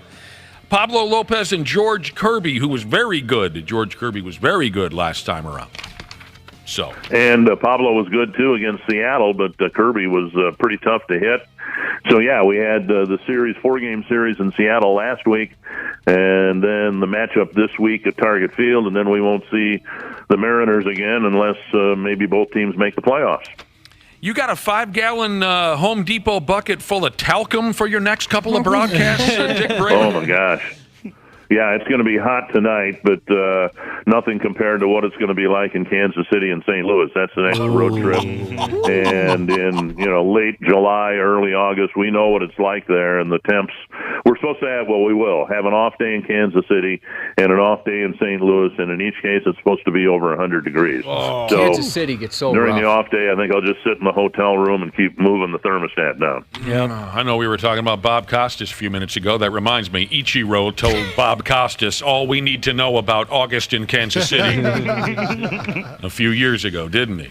Oh, it's going to be hot, Dick Bremer, and no matter where you go, Jesus, out of the frying pan into the fire. After this, you got to go to Kansas City and St. Louis.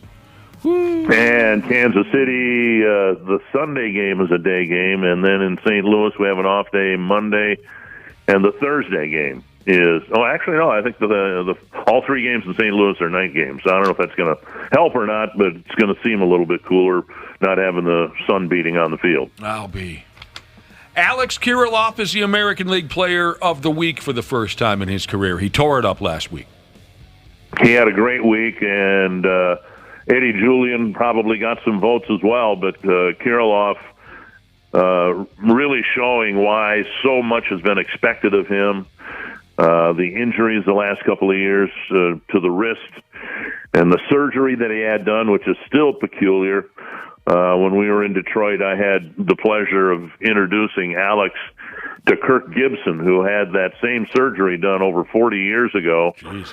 And, Gibson went on to hit 255 home runs or whatever and, win a couple of World Series. And so I just wanted Alex to meet him, to let Alex know that, there were many good years of production after the surgery for Gibson with whatever primitive procedures he had done to the wrist 40 years ago that's advanced, I'm sure, by now. But, he's just been outstanding and providing a little vindication for everybody who thought this guy's can be a future all-star for the Twins. He uses the whole field. He's got a two-strike approach. And that's one of the things that's been remarkable about this turnaround for this team. The team is being led by the least experienced guys on the roster, like Kirilloff and Julian, and Royce Lewis did it when he was on the active roster. So it's been fun to watch. Yeah, Kirilloff tore it up last week. That's pretty cool. He got to meet Kirk Gibson. Kirk Gibson won me $20 in 11th grade by hitting that home run off of Dennis Eckersley. That's awesome. Yeah. Oh, is that right? Yeah, $20 in my pocket, Dick Bremer, when he hit that home run. When the Tigers come here, come to the ballpark. I'll introduce you to Kirk Gibson, and you can give him his share. I mean, that would be incredible. I'm not going to hold you to that, but that would be incredible. Kirk Gibson was like one of the toughest dudes. And I mean, did you ever, now, you mentioned you introduced Kirilloff to Kirk Gibson. Have you ever had an awkward situation where you have one of these young ball players and you introduce them to an older ball player and they're not familiar? I mean, did Kirilloff know who Kirk Gibson was?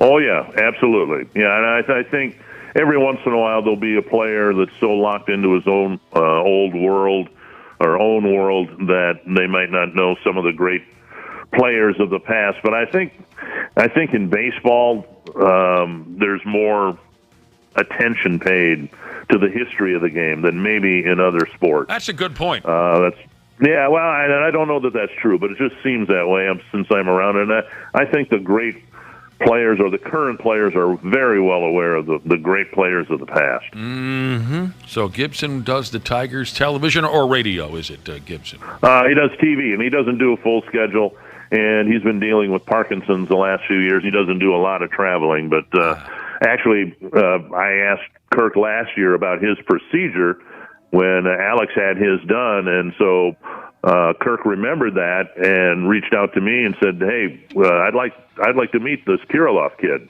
And so I took him down to the clubhouse, and so it works both ways. The current players are aware of the great players of the past, but the Kirk Gibsons of the world, they're in touch with the current players as well. Not only did it win me $20, Dick Bremer, but it's only natural. We were in the same division. I hated the A's in the 1980s. I hated I couldn't stand the sight of Mike Gallego. I can barely say his name even to this day. You know what I mean? So what about the rest? I always rooted against the Oakland A's. They drove me crazy. And I loved the rivalry that the Twins had with them later on in the decade, but I always rooted against the Athletics. Well, they pretty much dominated the old American League West. The Twins and the A's did. Twins won it in 87. The A's won it in 88, 89, and 90. Twins won it again in 91, and I believe the A's won it again in 92. So, we were reminded of all that when we went out to Oakland on that last road trip and saw how pathetic the market is now and the ballpark and all that. And we remember being there for Brian Harper's big 3-run home run in the 8th inning in 91 that kind of put the A's in their place. They never did really seriously challenge the Twins after that, and it's a far cry from that now in Oakland these days. Yeah, that's too bad. Byron Buxton's a dad again.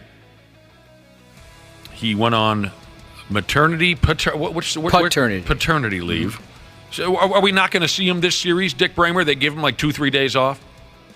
It's a maximum of 3 days, and I don't know. When we left the ballpark, we hadn't gotten any official word that Lindsay successfully gave birth or anything like that. It may have happened. We'll probably find out by game time today, but it's a maximum of 3 days. I suspect that they will take all 3 days, but I don't know that. Byron, I know, wants to play, but then there is that off day in Kansas City, and we'll be spending it in Kansas City on Thursday, so it would be an opportunity for him to get essentially 4 days off his feet. There you go. I had something here in front of me that said that his third child was born yesterday. I can't be positive of that. I even thought that a name was thrown into the mix.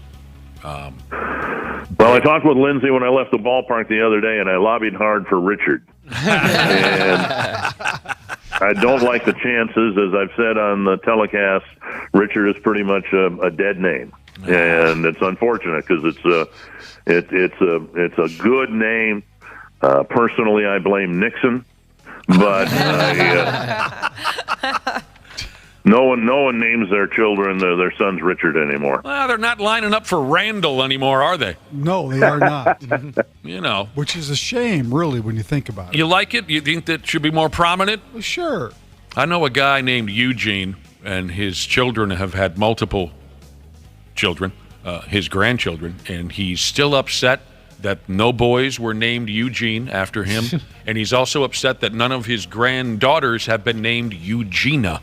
Oh, I didn't know that was a name. He's waiting on that. He thinks it should be brought back. Well, congratulations to Byron Buxton. Yes. On all that. Randy Shaver yesterday was talking about what this club might do as far as buying, selling, this and that. You have any thoughts on, as the trade deadline creeps up at the end of the month? Well, it sounds like a cliche, but the best trades might be the ones they can execute internally because they do expect Jorge Polanco back, maybe as a third baseman, and that will last until Royce Lewis comes back because if he plays, it'll be at third base. Nick Gordon is hoping to come back soon. Caleb Thielbar, Brock Stewart.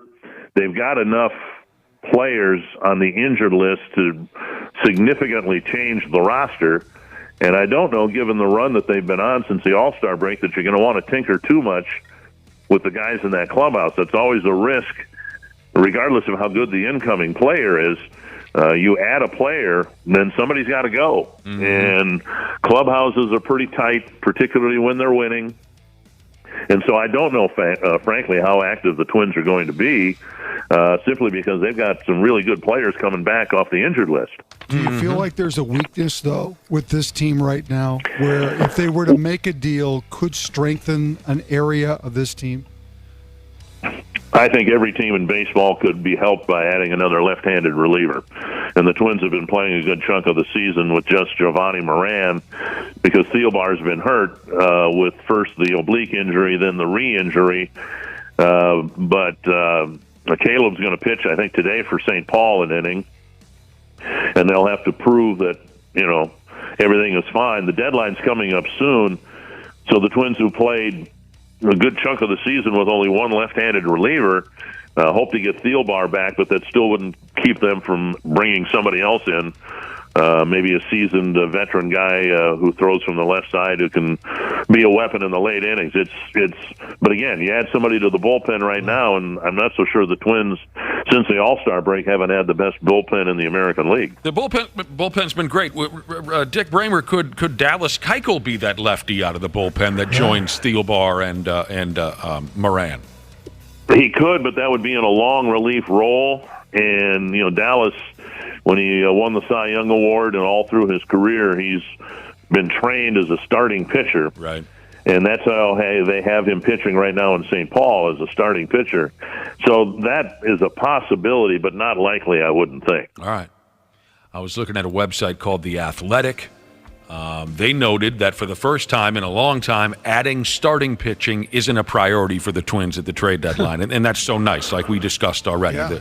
That might be going back to 1961. What these guys have done has really been remarkable, with Lopez going, Pablo Lopez going tonight, Joe Ryan on Wednesday, and it's just a wonderful feeling. The Twins have had it before with, Radke and Santana and guys like that. You just feel good going to the ballpark, whether you're a broadcaster or a fan or a player, thinking we got a really good chance of winning tonight because of who's starting for us. Yeah.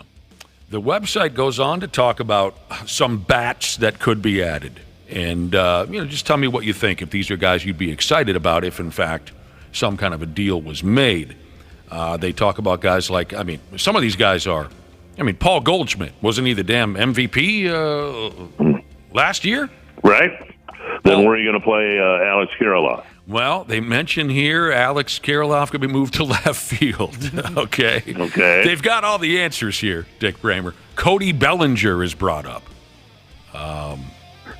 Teoscar Hernandez, who's currently in town. Cody Bellinger hits from the left side, and we had, 6 or 7 of them in the lineup last night, lefties.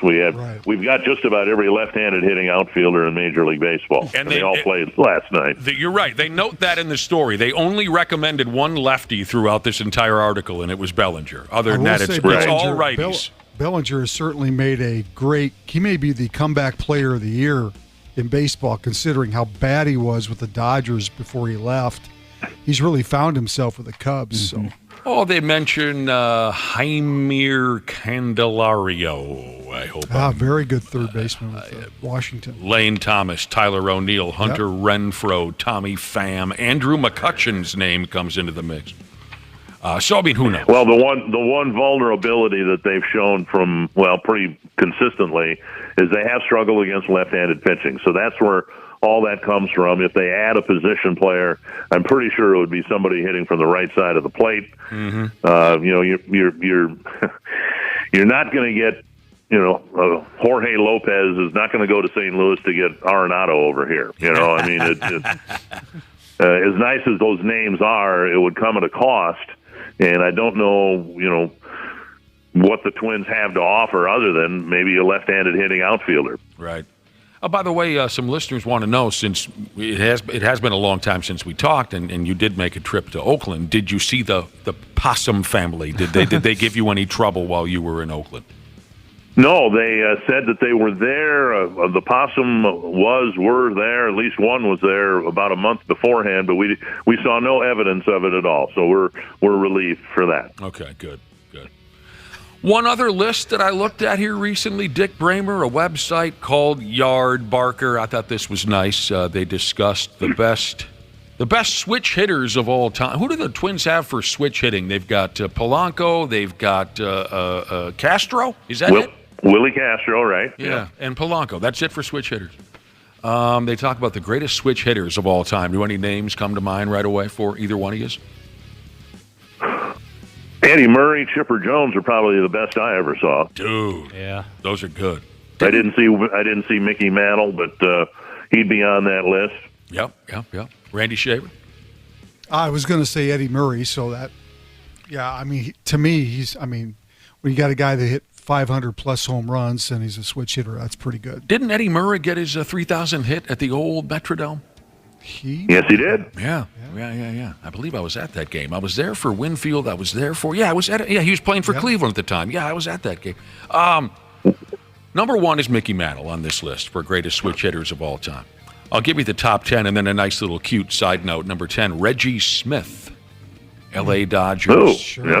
L.A. Late 70s, early 80s. Number 9, Ted Simmons. I remember him. Sure, yes. Number 8, Roberto Alomar. 7, Carlos Beltran. 6, Tim Raines. 5 is Eddie Murrah. 4, Pete Rose. Oh, sure. 3, you got to go back to the friggin' 20s. Frankie Frisch of the New York Giants. Number 2 is Chipper Jones. Like I said, number 1, Mickey Mantle. But I thought you guys would enjoy the idea that the list was deeper than just 10. I think it was 25 top 10 all-time switch hitters. At number 13, Chili Davis. Oh, nice. Chili Davis. Well, I'm working these telecasts with Roy Smalley. He was pretty good switch hitter as well. And I've talked with Roy about this on and off the air. I am amazed that anybody can switch hit, as difficult as it is to hit. And then, as Randy said, to be a switch hitter with power from both sides of the plate, right? Like Murray and Mantle and Jones and all that. I just can't comprehend how difficult that is and how they're able to do that. And Roy was a good one. You're right. Yeah. I had completely forgotten. Well, there you go, Dick Bremer. It's nice to have you back. Are you happy to be back? I am. I'm looking forward to next Tuesday already. Absolutely. Me too. And do your best not to melt the next couple of Twins broadcasts. Exactly. Well, see, next Tuesday I'll be in St. Louis, and if I don't answer the phone when you call, it'll be because I'm frozen stiff in my hotel room. You're sitting in the ice bath or something along those lines. 6:40 tonight, Dick Bremer calling the Twins and Mariners. Again, Pablo Lopez on the bump. Thank you very much, Mr. Bremer. Thanks, everybody. You bet. We'll talk to you next week. Nick, you should feel good. About what? About your pitch the other day after watching T.J. Hawkinson. Sure. Did you think that was as bad as advertised? That pitch? Well, I expected it to be worse. It wasn't great. It was pretty. I mean, he didn't come anywhere near home plate, but neither did I. What's his name again? T.J. Hawkinson. Yeah, the tight end for the Vikings. Yeah, I saw that highlight. Yeah, he missed by quite a bit as well. Now, I'll give him credit. No one needed a stepladder to fetch his first pitch. You might have needed one for mine, but it was pretty terrible. It ain't easy. But then again, he's a young guy, you know. He should be able to... And a professional athlete. And a good one. Randy Shaver, a pro golfer, has admitted to cheating. Not on his wife. This isn't a Tiger Woods story. A pro golfer has admitted to cheating. Who's that? Some dude by the name of Justin Doeden. Doeden. Justin Doeden. Never heard of him. Fair enough. He admitted to cheating at a recent PGA Tour Canada event. Okay. Do you follow the Canadian Tour? I do not. No. Here's what he did. Did he use his foot wedge? No, I'll tell you what happened. Foot wedge. That's what I use. I had a War Road wedge out there once, didn't I, Cubby? You did. You got in trouble for it. I brought my War Road wedge. I called it out on the golf course. It was a Christian Brothers hockey stick. You had an axe wedge, too? I had also an axe. Unappreciated by the groundskeeper? I had the silly golf bag that you dorks drag out onto the course or whatever you call it. And I only had like 5 or 6, 1971 clubs, but we were going out to play this thing. And so I brought an axe just in case I had to remove some tree. What do they call it in the business? A tree. Well, the sure, tree's in your way. but there's a term for it in the golf world. An obstacle. Like rough? Yeah, I don't know. Obstacle might be the word I'm trying to come. But I also brought a hockey stick. The 117-year-old field judge or whatever you call him in golf. He couldn't have raced over to see us on his golf cart any quicker. He was furious. Absolutely furious. The marshal. Yeah. Okay, I was like, the field judge was happening. What the oldest guy in town. Yeah, or like the starter. Yeah, the guys that are out there the oldest guy in town. They make him the course sheriff. They always have the fastest golf carts without a governor in there. Those ones get cooking. He did not see the humor in the War Road wedge. Not at all. So this young fella playing golf up in Canada, he tried to pull a fast one on his scorecard, Randy Shaver. He adjusted the score to help him make the cut. Oh, boy. And my assumption is make the cut means he's able to keep playing the next day? Yes.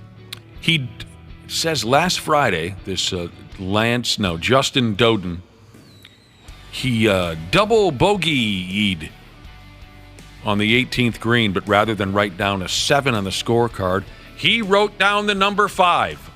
Oh, that's a par as opposed to a double bogey. That's quite the difference. Yeah, it is. Hazard is the word I was trying to come up with in the golf business. Thank you to the Brotherhood. His fellow golfers questioned this 5. They talked to the field sheriff and said, you got to look into this. So this Doden guy then quit the tournament while that investigation was going on. That wasn't suspicious or anything. No. He later admitted to all this mess, and he called it the biggest mistake of his life. So he's obviously unmarried.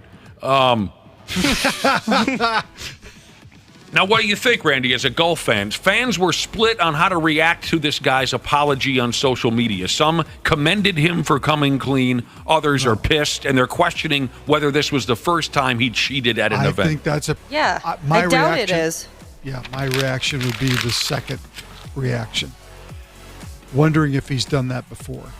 He even went to college here in town. What? Oh, local angle. He's a gopher? Yeah, he played at the U of M. No way. Well, then again, you could give me the list of everyone who's ever golfed at the U of M, and it would be a surprise to me. So, all right. That's too bad. Big news for real sports fans here in town.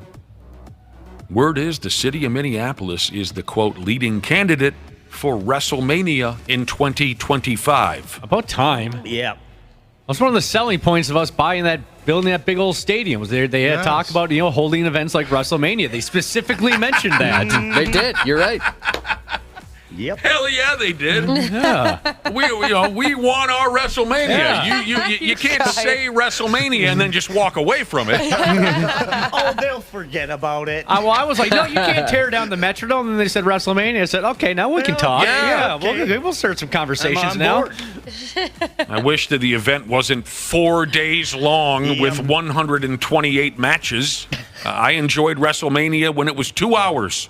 Welcome to WrestleMania 24 hours. Good Lord. Man, I went to WrestleMania, so I am one of these people I'm talking about, so I'm not insulting them, but man, there's some massive dorks who travel to WrestleMania. It is just wrestling dork palooza, and it's wonderful. Just crying their eyes out. Who were those guys that we loved so much for a while there, Josh, with the pancakes? New Day. Yeah, New Day, yeah. New Day? Those guys are awesome. Grown they folks. They are so funny and so nice. cool. Crying at the sight of New Day. Yeah, I cried when Matt and Jeff Hardy came back. Now, that's different. A couple years ago. Wapple, that's different. When the Hardy Boys return, that's nothing against the New Day. Remember when Kofi Kingston all of a sudden wasn't Jamaican anymore? Yes, I do. How did they do that? Like an operation, some surgery? I also remember when Hunter Hearst Helmsley suddenly wasn't English anymore. Yep. They're looking at WrestleMania 41, Randy Shaver, in 2025. Wow. I bet your son Ryan will get a ticket to that bitch. I'm sure he will. Yes. Me and Ryan will have I'm gonna put a beer helmet on his head. They'll probably drag his kids there too. Well, no, Randy, were you into it, or did you just go to spend some time with Ryan? Oh, back in the day, I was into it. I don't know any of the characters now very much. So here's a small pecker from Becker Jesus saying, "Let the wrestling nerds have their day." We're not trying to stop that. No, but I don't think it needs to be 2 days. Mm-hmm. Yeah. Here's the thing. Yeah, I'm gonna get a ticket right next to Ryan Shaver at WrestleMania 41. I'm gonna put a beer helmet on his head, and I'm gonna put a Haku wig on mine. So I can be the only guy in the entire arena dressed as Haku. You're gonna see all kinds of Stone Cold Steve Austins and Hulk Hogan's and Bret Hart. I'm gonna be the only Haku. I'm gonna dress as Tugboat. You're gonna need to eat some cheeseburgers, Wapple, if you're gonna be. Minneapolis has never held a stadium pay-per-view for WWE before, or any other company, although it did hold one of the WWE Big Fours. It hosted a SummerSlam in 1999. I was there. Dana was there. My buddy was there. Your Wapple's buddy was there? Yeah, I was not. I'm surprised I didn't run into him. Your buddy? Yeah, Presidency Wapple's buddy there. Now listen to this. This is incredible. Just an example. WrestleMania 38 in Arlington, Texas is believed to have generated more than $200 million for the local economy. I bet.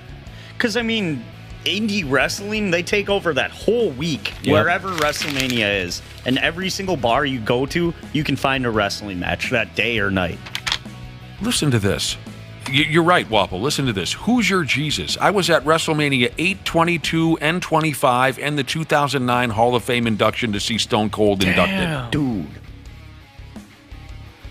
Another listener wants to dress as Rikishi.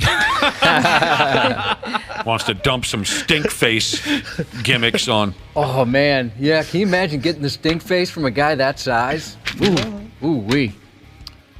Well, what do you think, Randy Shaver? I thought this was cute, where the newest member of the Minnesota Vikings, Jordan Addison, he was going 140 miles per hour last week on 94, typically, a 55-mile-per-hour zone, 60-mile-per-hour? Yeah. 3 o'clock in the morning. He got busted for that. He told the state trooper that he had a dog emergency. That's why he was going 140 miles per hour. Boy. That must have been one hell of a dog emergency. Yeah, Yes, some it must serious diarrhea. Yeah. Oh, damn. Buffalo Bills running back Nyheim Hines. Yes. First time I've tried to say that. But I can say Rikishi and Haku like a sumbitch, I'll tell you that. You're more familiar. Yeah. Buffalo Bills running back Nyheim Hines will miss this here upcoming football season. A couple days ago, he got his ACL mangled for him when he got hit by a jet ski. Sucks so bad. Not you having fun on the jet ski. He got hit by a... He was expected to be the Bills' primary kick returner and a backup running back. Right. He was sitting on his... That had to hurt. Oh! I can't even imagine. Just getting crashed into like that? Oh, boy. The story says he was sitting on his own jet ski when he got blasted into by someone else riding a jet ski. Yeah, his wasn't even moving. He was just chilling there. This must have been his bro or something, right? They were messing around. Jet skiing together. You hit me in the knee, dude. I'm a football player. Dog, I need that knee, bro. I got to play football, dog. Anyone here ever been hit by a jet ski? No. Cannot say Not I even have. close. No. I've never even been on one. No? Oh, Just they're once so for me. fun. Yeah, So I've fun. heard they're amazing. I'm sure I would find a way to mangle myself. I'd be the guy that ran into somebody on a jet ski. Oh, Yeah, I let's was be one of the... clear, I was didn't drive. I was one of the best in the business at jet skiing in the early 90s. You got hit by lunch? What? I thought you said just by lunch? I said I've been on one once. What? Yes, I've been hit by lunch. Josh is just starving. Right Sandwich to the face. Just hit me with it. That's all I want. I'm starving. Hit me, baby, one more time. Everything's failing on me, Cubby. I can't Confused me for a I second. can't throw a baseball. I've told you about the old brajol. I can't hear anymore. I thought for sure when we were talking about getting hit by jet skis, you said, I've just been hit by lunch, and I thought there was going to be an entertaining story about someone throwing a burrito at you or something. Sorry, I blew up. Y'all done with your fantasy football drafts, Randy Shaver? Oh, gosh, no. Just getting started? Yeah, let me see here. I'm currently, I've got 5 going currently right now. My goodness. I've already done 3, 6, 7. You're a junkie, but you know that I already. am. I love it. You know that. It's the best part of the football season is the draft. After that, it's just managing your team. It's stupid. Are you a commissioner in any of these leagues? I used to be. I actually gave up both of my leagues after last year. Commissioning. You I gave had- up the leagues you were commissioner of. That's correct. Because of everyone bitching at you Too all the much time. crap from I had a 20-team league for a long time, and it was very competitive. Lots of really good guys in it, but it just got to be too much. And I just said, you know what? I need to cut back. So One of my friends described being the commissioner as basically just being a babysitter for adult men. Yeah, it can be too much sometimes. Back in the day when That's like a program director at a radio station. To be honest with you, Dana, before websites came along and you had to do everything manually, it was a lot worse. Yeah. Now that you have these websites that do everything for you, it should be relatively easy, but there's always going to be people that are not happy. Oh, it's unbelievable. When I used to play fantasy football, the stupid little pissy gripes that everybody had. If I were the commissioner of our league, I would have slapped these guys in the face. Yeah. Here's the deal. USA Today put together a little something or another here on the 7 best locations to hold a fantasy draft in person. So do you guys do it all online now, Randy? No, we used to do it in person. Okay. So we used to have my... Go ahead. These days, do you get together at a bar, or is it all online now?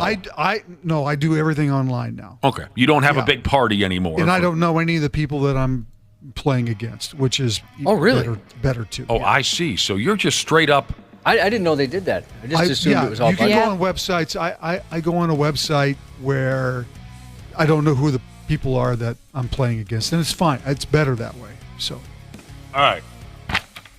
But we used to hold it in person. My 20-team league used to be at Rush Creek. Yeah, we used to have big party. Everybody would get loaded. It was fun. Everybody would get hammered. So apparently, these are the 7 best places, according to USA Today, to hold a fantasy football draft in person. Number 1, they start with Las Vegas. I don't get the obsession with Vegas. I mean, I like strip joints just as much as the next guy, but topless girls can pretend to like me right here in town.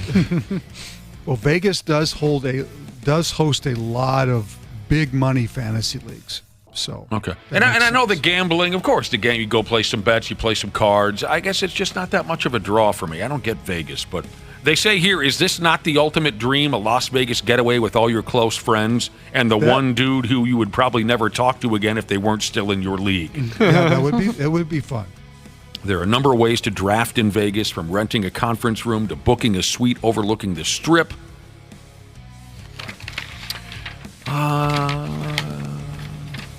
They say you can't make it to Vegas, just go to your nearest casino and you'll still, have a good time. At an NFL stadium. Anyone ever done this? No. They say there are certain NFL stadiums, they use the examples of Kansas City, Carolina, and Philadelphia, who will, if you pay them, of course. Sure. You give them a little money in trade, you can host your party at their ballpark. Which would be kind of cool. Yeah, that'd be pretty sweet. It'd be kind of cool. Buffalo Wild Wings makes the list. They call it the old reliable. Yeah, I think that's got to be the number 1 answer. Yeah, you see anytime this time of year you go to B-Dubs, you usually see some type of draft happening with people. I'll always have a soft spot for Buffalo Wild Wings. Had some good times there over the years. I dig the food and the TVs. That's part of the selling point here. They say the TVs and the scrolling updates will keep you in line. Dave & Buster's. Oh, yeah. I wouldn't have considered that, but it's not a bad one. A similar idea, they say, here to Buffalo Wild Wings. But they've got a draft package there, do they not? Yeah. And did they mention that about Buffalo Wild Wings, too? Let's see. They don't. But they do say about Buffalo Wild Wings, a stable Wi-Fi connection is something that would benefit you if you host your party there. True. You wouldn't want Dana at Dave & Buster's for a fantasy draft. Why is that? Because you'd have to go get him at Super Mario Kart contest. Your turn, dude. You're up again. Dude, it's your turn. He's camped out at Donkey Kong. Well, I'll tell you where you'd find me. All of his picks there. That would not be fun.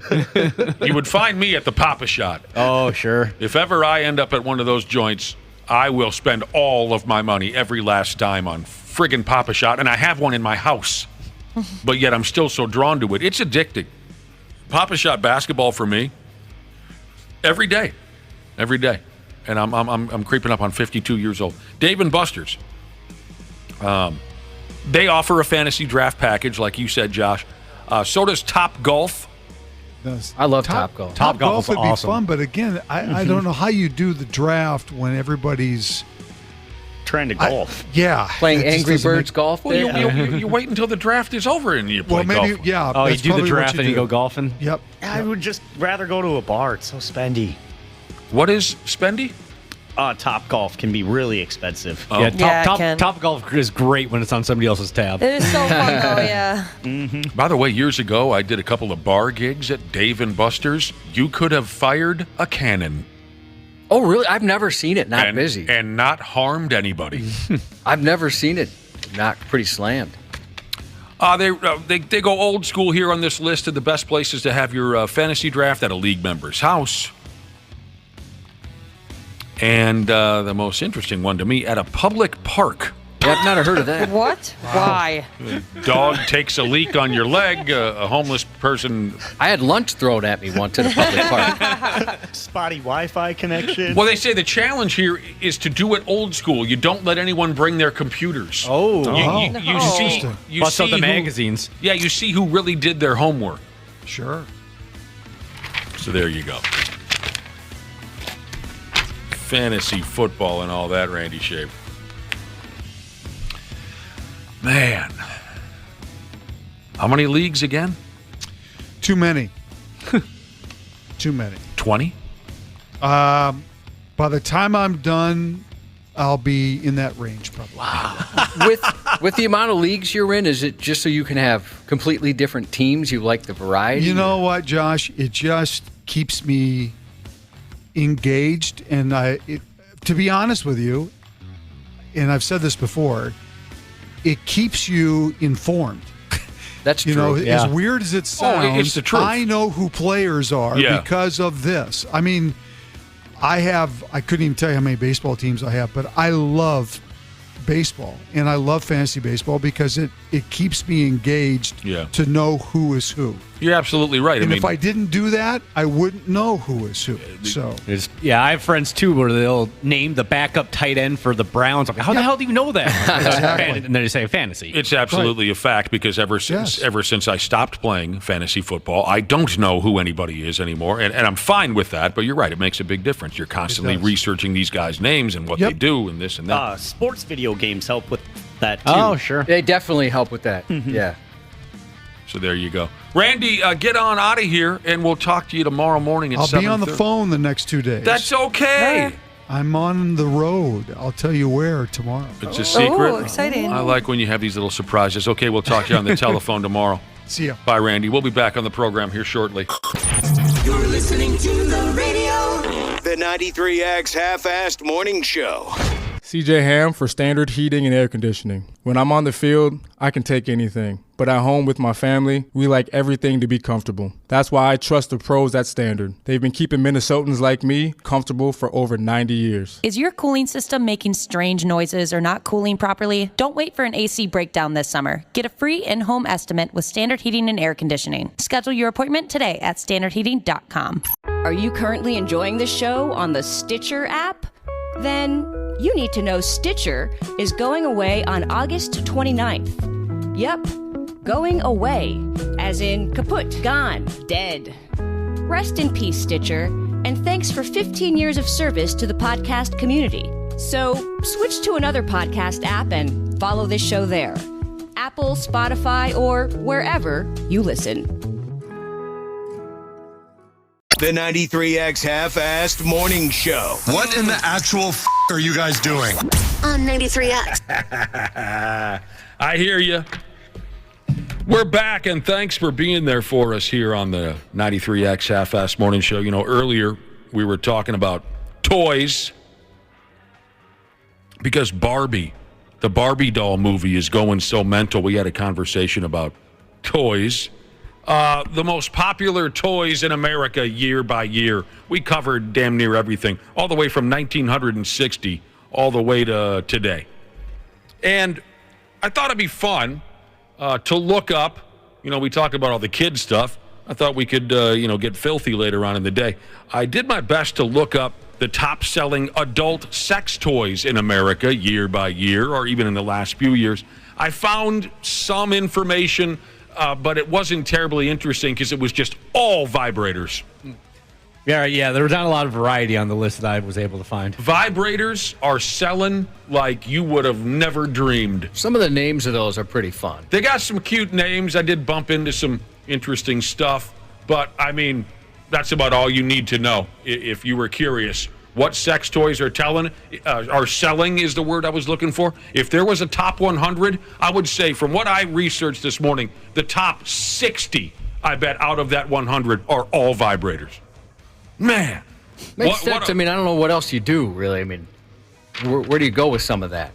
What do you mean? I'm sorry? Like, I don't know what else you really come up with. I mean, that just kind of makes sense, right? That they'd mostly be vibrators. I suppose. I mean, like, you could maybe make a Chinese star of vibrators, you know, you can kind of rotate the one that you're in the mood for. Yeah. What a racket. Along the way, though, I did, bump into some interesting products, like, say, Belladonna's Magic Hand Dildo. See, that's the thing. I like those names.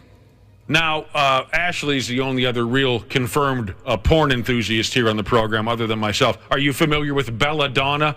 No, I don't think so. My damn. She is not a shy person, Belladonna.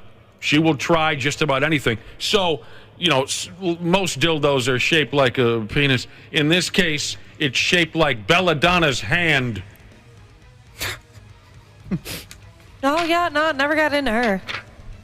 Now, a couple of these vibrators that I encountered, 2 of them are shaped like emojis. Cute.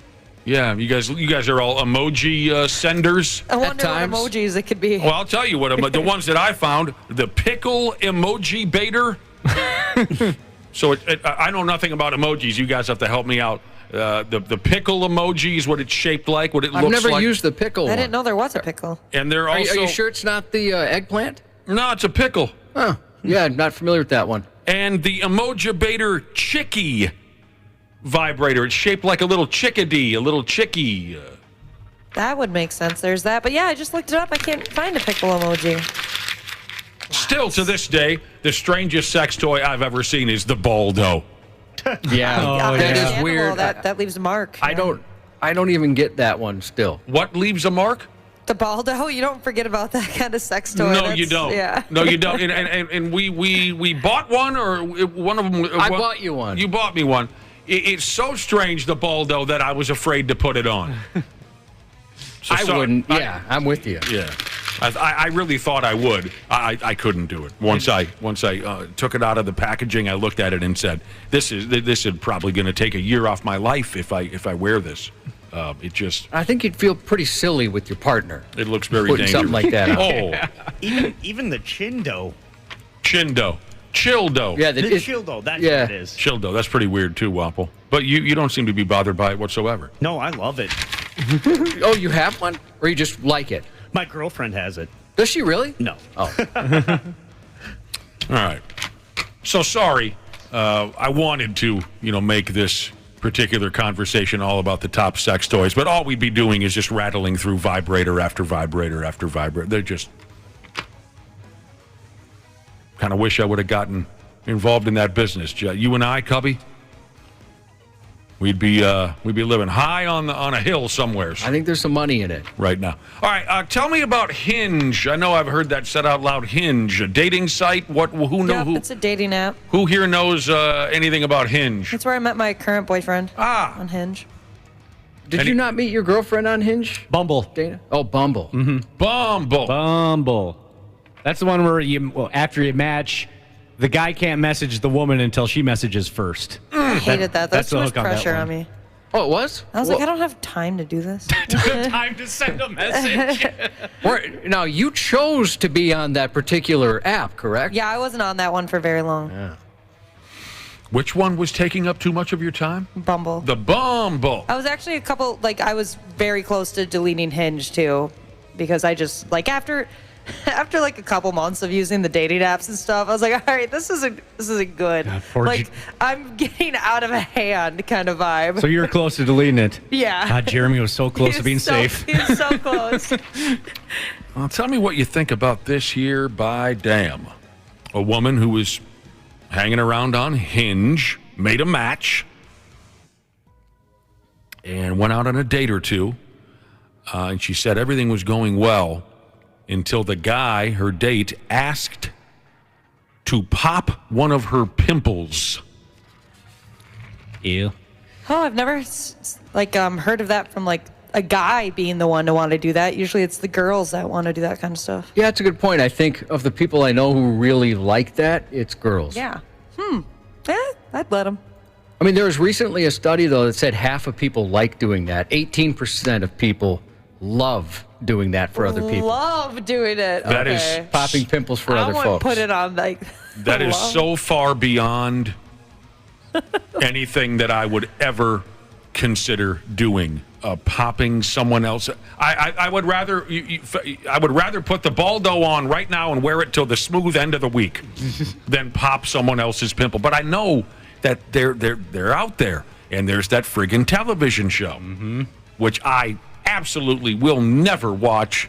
Mrs. Pimple Queen, what's the Miss Pimple Popper, Dr. Pimple Popper? No way. Grosses me out beyond.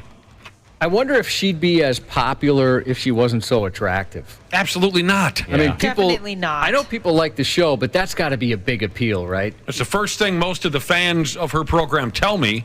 How attractive she is. So this gal said her date was going well until the guy asked to pop her pimple for her. So is anyone comfortable doing that kind of thing to somebody else? No. I'm fine with it. I'm personally not. I'll do it. No, but my girlfriend loves it. Yeah, some people do, man. My wife likes it. Oh, wow. Yeah, a buddy of mine said that his mother used to take care of the pimples on his back for him when he was a teenage kid. Ugh. Could never do it. So this gal's name is Becca. Met a guy on the Hinge. She didn't know she had a big sumbitch. One of those big fresh ones on her forehead. How did she not know? Well, sometimes they sneak up on you. Like, where'd that come from? I don't know. How long has she been on a date for? Like, come on. She doesn't go to the bathroom at all? Well, why are you going after Becca? Because that bothers me. She's been through enough. Well, I got to be honest. I never look at myself. I mean, honestly, I can't think of a time where I just sit there and stare in the mirror. I'm only saying this because she's a woman. Like, I know that before I walk into a date, especially a date, I'm looking in the car mirror at least 20 times. That reminds me of that old song, Josh. All I ask is that you're a woman. I mean, I don't have hair, so I don't really need to. Yeah. You know who hasn't looked in a or makeup. I know a guy who hasn't looked in the mirror. I effing almost guarantee he hasn't looked in a mirror since he was in high school, and that's my dad. I think the only time I do is when I'm shaving. Oh, yeah, okay. Yeah, sure, shaving. If you count that. You don't ever get a glimpse when you're, like, brushing your teeth or something? I don't pay attention. I'm very comfortable in saying that I check myself out in the mirror quite frequently. Do you really? Yeah, I so do. do I, quite often. Absolutely. Plus, I'm like a 6-year-old when I brush my teeth. It's just all over my face. Everywhere. Close your Does that mouth, kid have Waffle. rabies? No, he's brushing his You teeth. don't have to smile while you brush. You can close your lips. Nope. Even when I close it, it'll like seep out and stuff like that. I'm just picturing a cartoony amount of just like, toothpaste. just running down his mouth. Are you a violent brusher? I think so. Oh, man. We used to work with a guy that was the most violent brusher I've ever seen. I was also a violent brusher, Wapple, until about 15 years ago when a girlfriend said, "What are you doing? Why are you doing that?" And I said, "What are you talking about?" Well, the other day I noticed I use a lot of toothpaste on the toothbrush. I don't need to use that much. And same with like shampoo and conditioner. We watch Always too many should. commercials. That's Just- in the commercial. Your toiletry bill must be expensive. Yeah, I get my balls busted for using too much body wash and too much tooth. I watched too many television commercials as a kid. Remember the old Johnson & Johnson shampoo commercial? They would pour a bucket full over their head. Someone's got like 2 hands out and they just keep filling it up. There's so much, what do you call the result of soap and water? Suds? Suds. There's so much suds in the shower that you can't move. That's how I believed you were supposed to do it. So I get a lot of grief over that as well. So here's what happened. This gal's on a date. She liked how it looked like her date was staring her in the eyes. But then he wasn't looking into her eyes. He was checking out this big fat zit she had on her forehead, and he said, "Can I pop that?" And she allowed him to do it. I don't understand this part of the story. So she made a TikTok video of, like everyone does every 15 seconds here in America. She made a TikTok video describing this experience. It says here she was crying in her video and said she was violently humbled. I don't know what that means. I guess just very embarrassed. Oh, okay. I understand embarrassment. I don't know what it means to be violently humbled. Anyway. So that she did let the guy blast that pimple for her up on her forehead. Her followers on TikTok, if that's how you say it, were divided. Some said the guy was marriage material because he would go through with. Others said, this guy's mental. Don't go out with him again. But they did go out again. They went on a third date, Cubby. Yeah, I don't think that wouldn't ruin it for me. I'd be weirded out, certainly. Sure. I would be weirded out. Maybe it wouldn't. They did go out on a third date, and she ended up popping one of his pimples. Okay, that's romantic. It could be a sign like, hey, this person's so comfortable with me. Mm-hmm. Yeah. And they care enough. Either that or they just didn't want to look at it anymore. Yeah, that would bother me for only that reason. Yeah, I'd be like, I just don't want to see it anymore. I probably wouldn't have went out on another date. Gigabyte Jesus, back to the toothpaste topic, can confirm. He said that his wife is a dental hygienist, and you only need a pea-sized amount of toothpaste or less. Toothpaste companies are just trying to sell you more. Oh, God. Just like a big toothpaste. It's bringing me down. You guys ever try and get that toothpaste twirl that they have in the commercials? They make it at the very end? Yes. Like an old-timey toothpaste mustache. My breath usually takes care of that. I put enough toothpaste on that effing thing to last a week. And I don't. Wapple, I used to, years ago, before this girlfriend got a hold of me from years ago, you could hear me brushing my teeth from across the room. I don't know, but it had to be the television commercials. Yeah, and then, you put so much on that it gets in the sink, and then it's stuck in the sink, and it takes forever to wash off. You don't just clean it out? No, you do, but I mean... Oh, I was going to say... You want to, splash some water, but then you have to go a little further and, rub it out. Yeah, you got to rub it with your... Yeah, it takes too much time.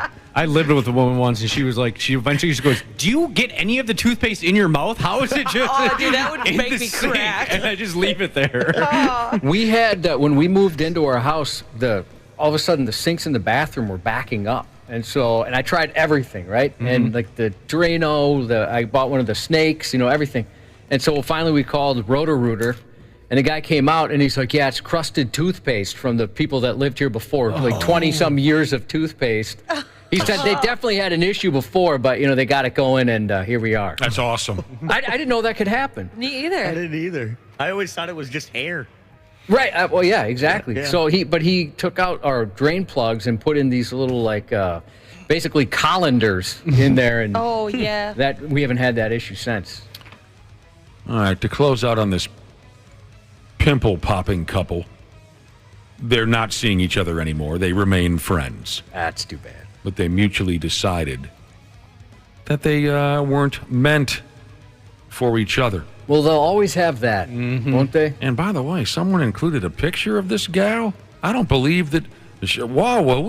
Yeah. She doesn't look like a woman who's ever had a pimple in her life. You know who's never had a pimple in their entire life? Randy Orton.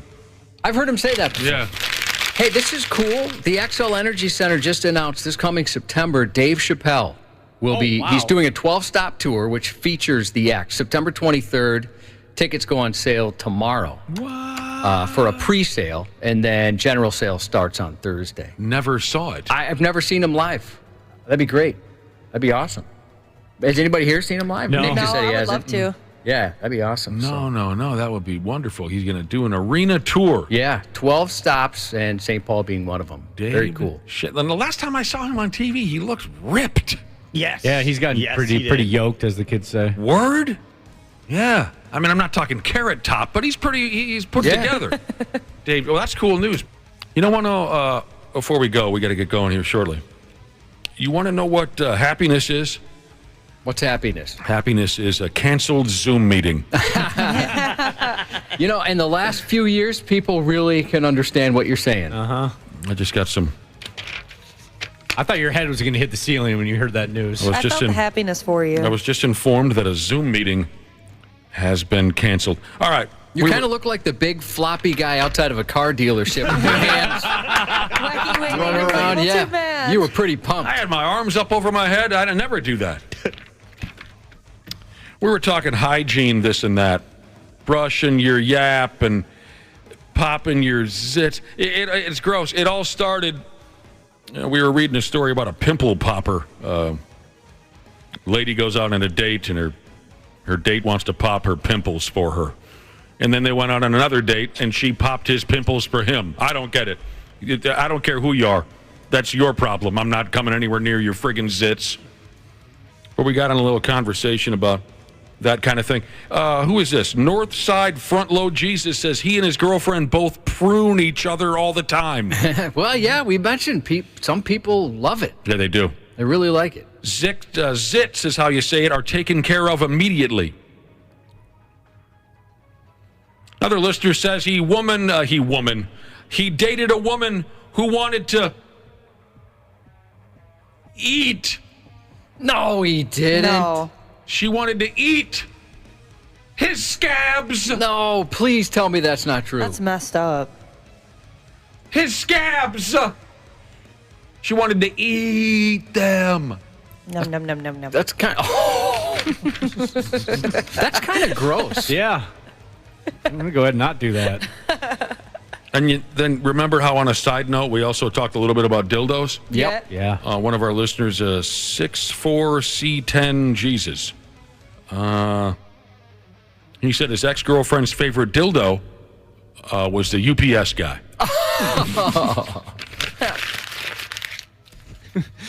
Speaking of the UPS guy, the other day I was walking through my neighborhood, and I saw the UPS guy that comes to my building going into a building a couple blocks away, and I thought for a second, I'm like, he's cheating on us? And then I thought to myself, did I really think that he just comes to one building and that's his day's over? It sounds like you did. Yeah. And I was like, that's pretty embarrassing. Adorable. All right, back to gross stuff. According to social media dorks, these things make you gross. All right? These things make you a gross person. Picking your wedgies in public, tearing your underwear out of your crack. Sometimes you just got to do it. I don't care. I feel like I've been in that situation before, so I'm not going to judge somebody else for doing what they got to do. Yeah, I'll try and, find an isolated spot, but if not, I can't have that riding up there. I just can't. No, pain. I've lived too long for that to happen. For us dudes, if the gear has tangled up in our drawers a little bit, if you've got a certain set of skills, I think this takes time and experience, but most of us dudes, we can straighten that out hands-free. Right? You kind of just do a little shimmy. It looks like maybe you're doing the butterfly or something. You know what I mean? It looks like you're doing a dance move, but a lot of it does every one of us dudes here have that skill? Mm-hmm. I've tried. That's cool. You ever watch that in public? See a guy kind of swiveling his hips and you don't know why, Ashley? Yeah, I've seen it before, but I know why. Okay, you do know why. Or if things kind of get stuck to your leg, you got that's that kind of. That's uncomfortable. Yeah, you got that kind of move you too. You can kick that loose. Yep, you shimmy a little bit. All right, here's what else makes us gross. And this is why it all comes into play here. If you find pimple popping videos satisfying, you are gross, according to social media dorks. We just covered all that pimple popping stuff. If you take phone calls on the toilet, you're gross. Ooh, whoops. I have at the urinal. I do that quite often. I take phone calls while I'm sitting on the throne. What's the problem? I'll call my mom in the middle of me peeing. What's the problem with taking a phone call because of the bacteria and all that stuff? Probably. Is that what they're saying? Maybe just maybe the other person can hear some splashing or something. What's going on? Yeah. I didn't consider that. It's a big kerplunk. Yes. Yeah, let's talk about the Q4 figures. I didn't even consider that. I didn't recognize the number, and I took a phone call at the urinal from our old general manager. And I just was honest with her where I was. Mm-hmm. Why is it so echoey? Well, I'm at the urinal right now. I didn't know it was you. If you don't wash your clothes very often, you are gross. I wash mine a lot. I have the luckiest washing machine in Hennepin County. I almost never run that sumbitch. I wash my clothes way too much. Yeah, Yes. I probably wash them way too much. I usually won't rewear a sweatshirt. Me neither. Mm-hmm. I never Get out of here. I never wash clothes. Socks and underwears. That's as far as I go. I sweat too much. I gotta wash my clothes. And finally, you are gross if you have ever pooped your pants. Yeah, I mean, Starting at what age? There's not many people who have done that on purpose, so I don't know how that makes you gross. Right, it's not like something like somebody's like into. Maybe. Actually, I would say it probably is. That's a tough one, right, Josh? I mean, what do they mean exactly by that? I mean, you aren't gross. I mean, that's just sure that's gross that happened. But. Right. I've had the flu before. Sometimes you get sick. Sometimes you. So, I mean, are they referring to a certain portion of society that I'm not aware of that just goes ahead and does it in their? I don't know. They just hate babies. What do you mean they hate babies? They're the only ones that go in the bathroom. And they're I see what you purpose, mean. Right? These people hate babies. Well, accidents can happen. They can. That's happened to all of us. Not really your fault. It happens quite a bit to some people. I mean, Nick, you used to have the most poop emergencies of anyone I've ever met. I did. And it was never on purpose. No, I'm not shy about it. I've seen the desperation on your face. Oh, I man. know you didn't want to do it. The old days were tough, man. I was so bad. I was so harmful to myself, that my lifestyle was terrible. Yeah, I mean, bad things happen to good people. Sure does. Happy 12th birthday to Elias Danger from the family, including our buddy, retired Air Force Jesus. The 93X Half-Assed Morning Show. 93. The 93X Half-Assed Morning Show podcast is sponsored by Standard Heating and Air Conditioning. New episodes drop each weekday. If your podcast platform has ratings, go ahead and give us 5 stars and maybe give our enemies 1. Thanks, and here's a word from our sponsor. Don't wait for an AC breakdown this summer. Get a free in-home estimate with Standard Heating and Air Conditioning. Schedule your appointment today at standardheating.com.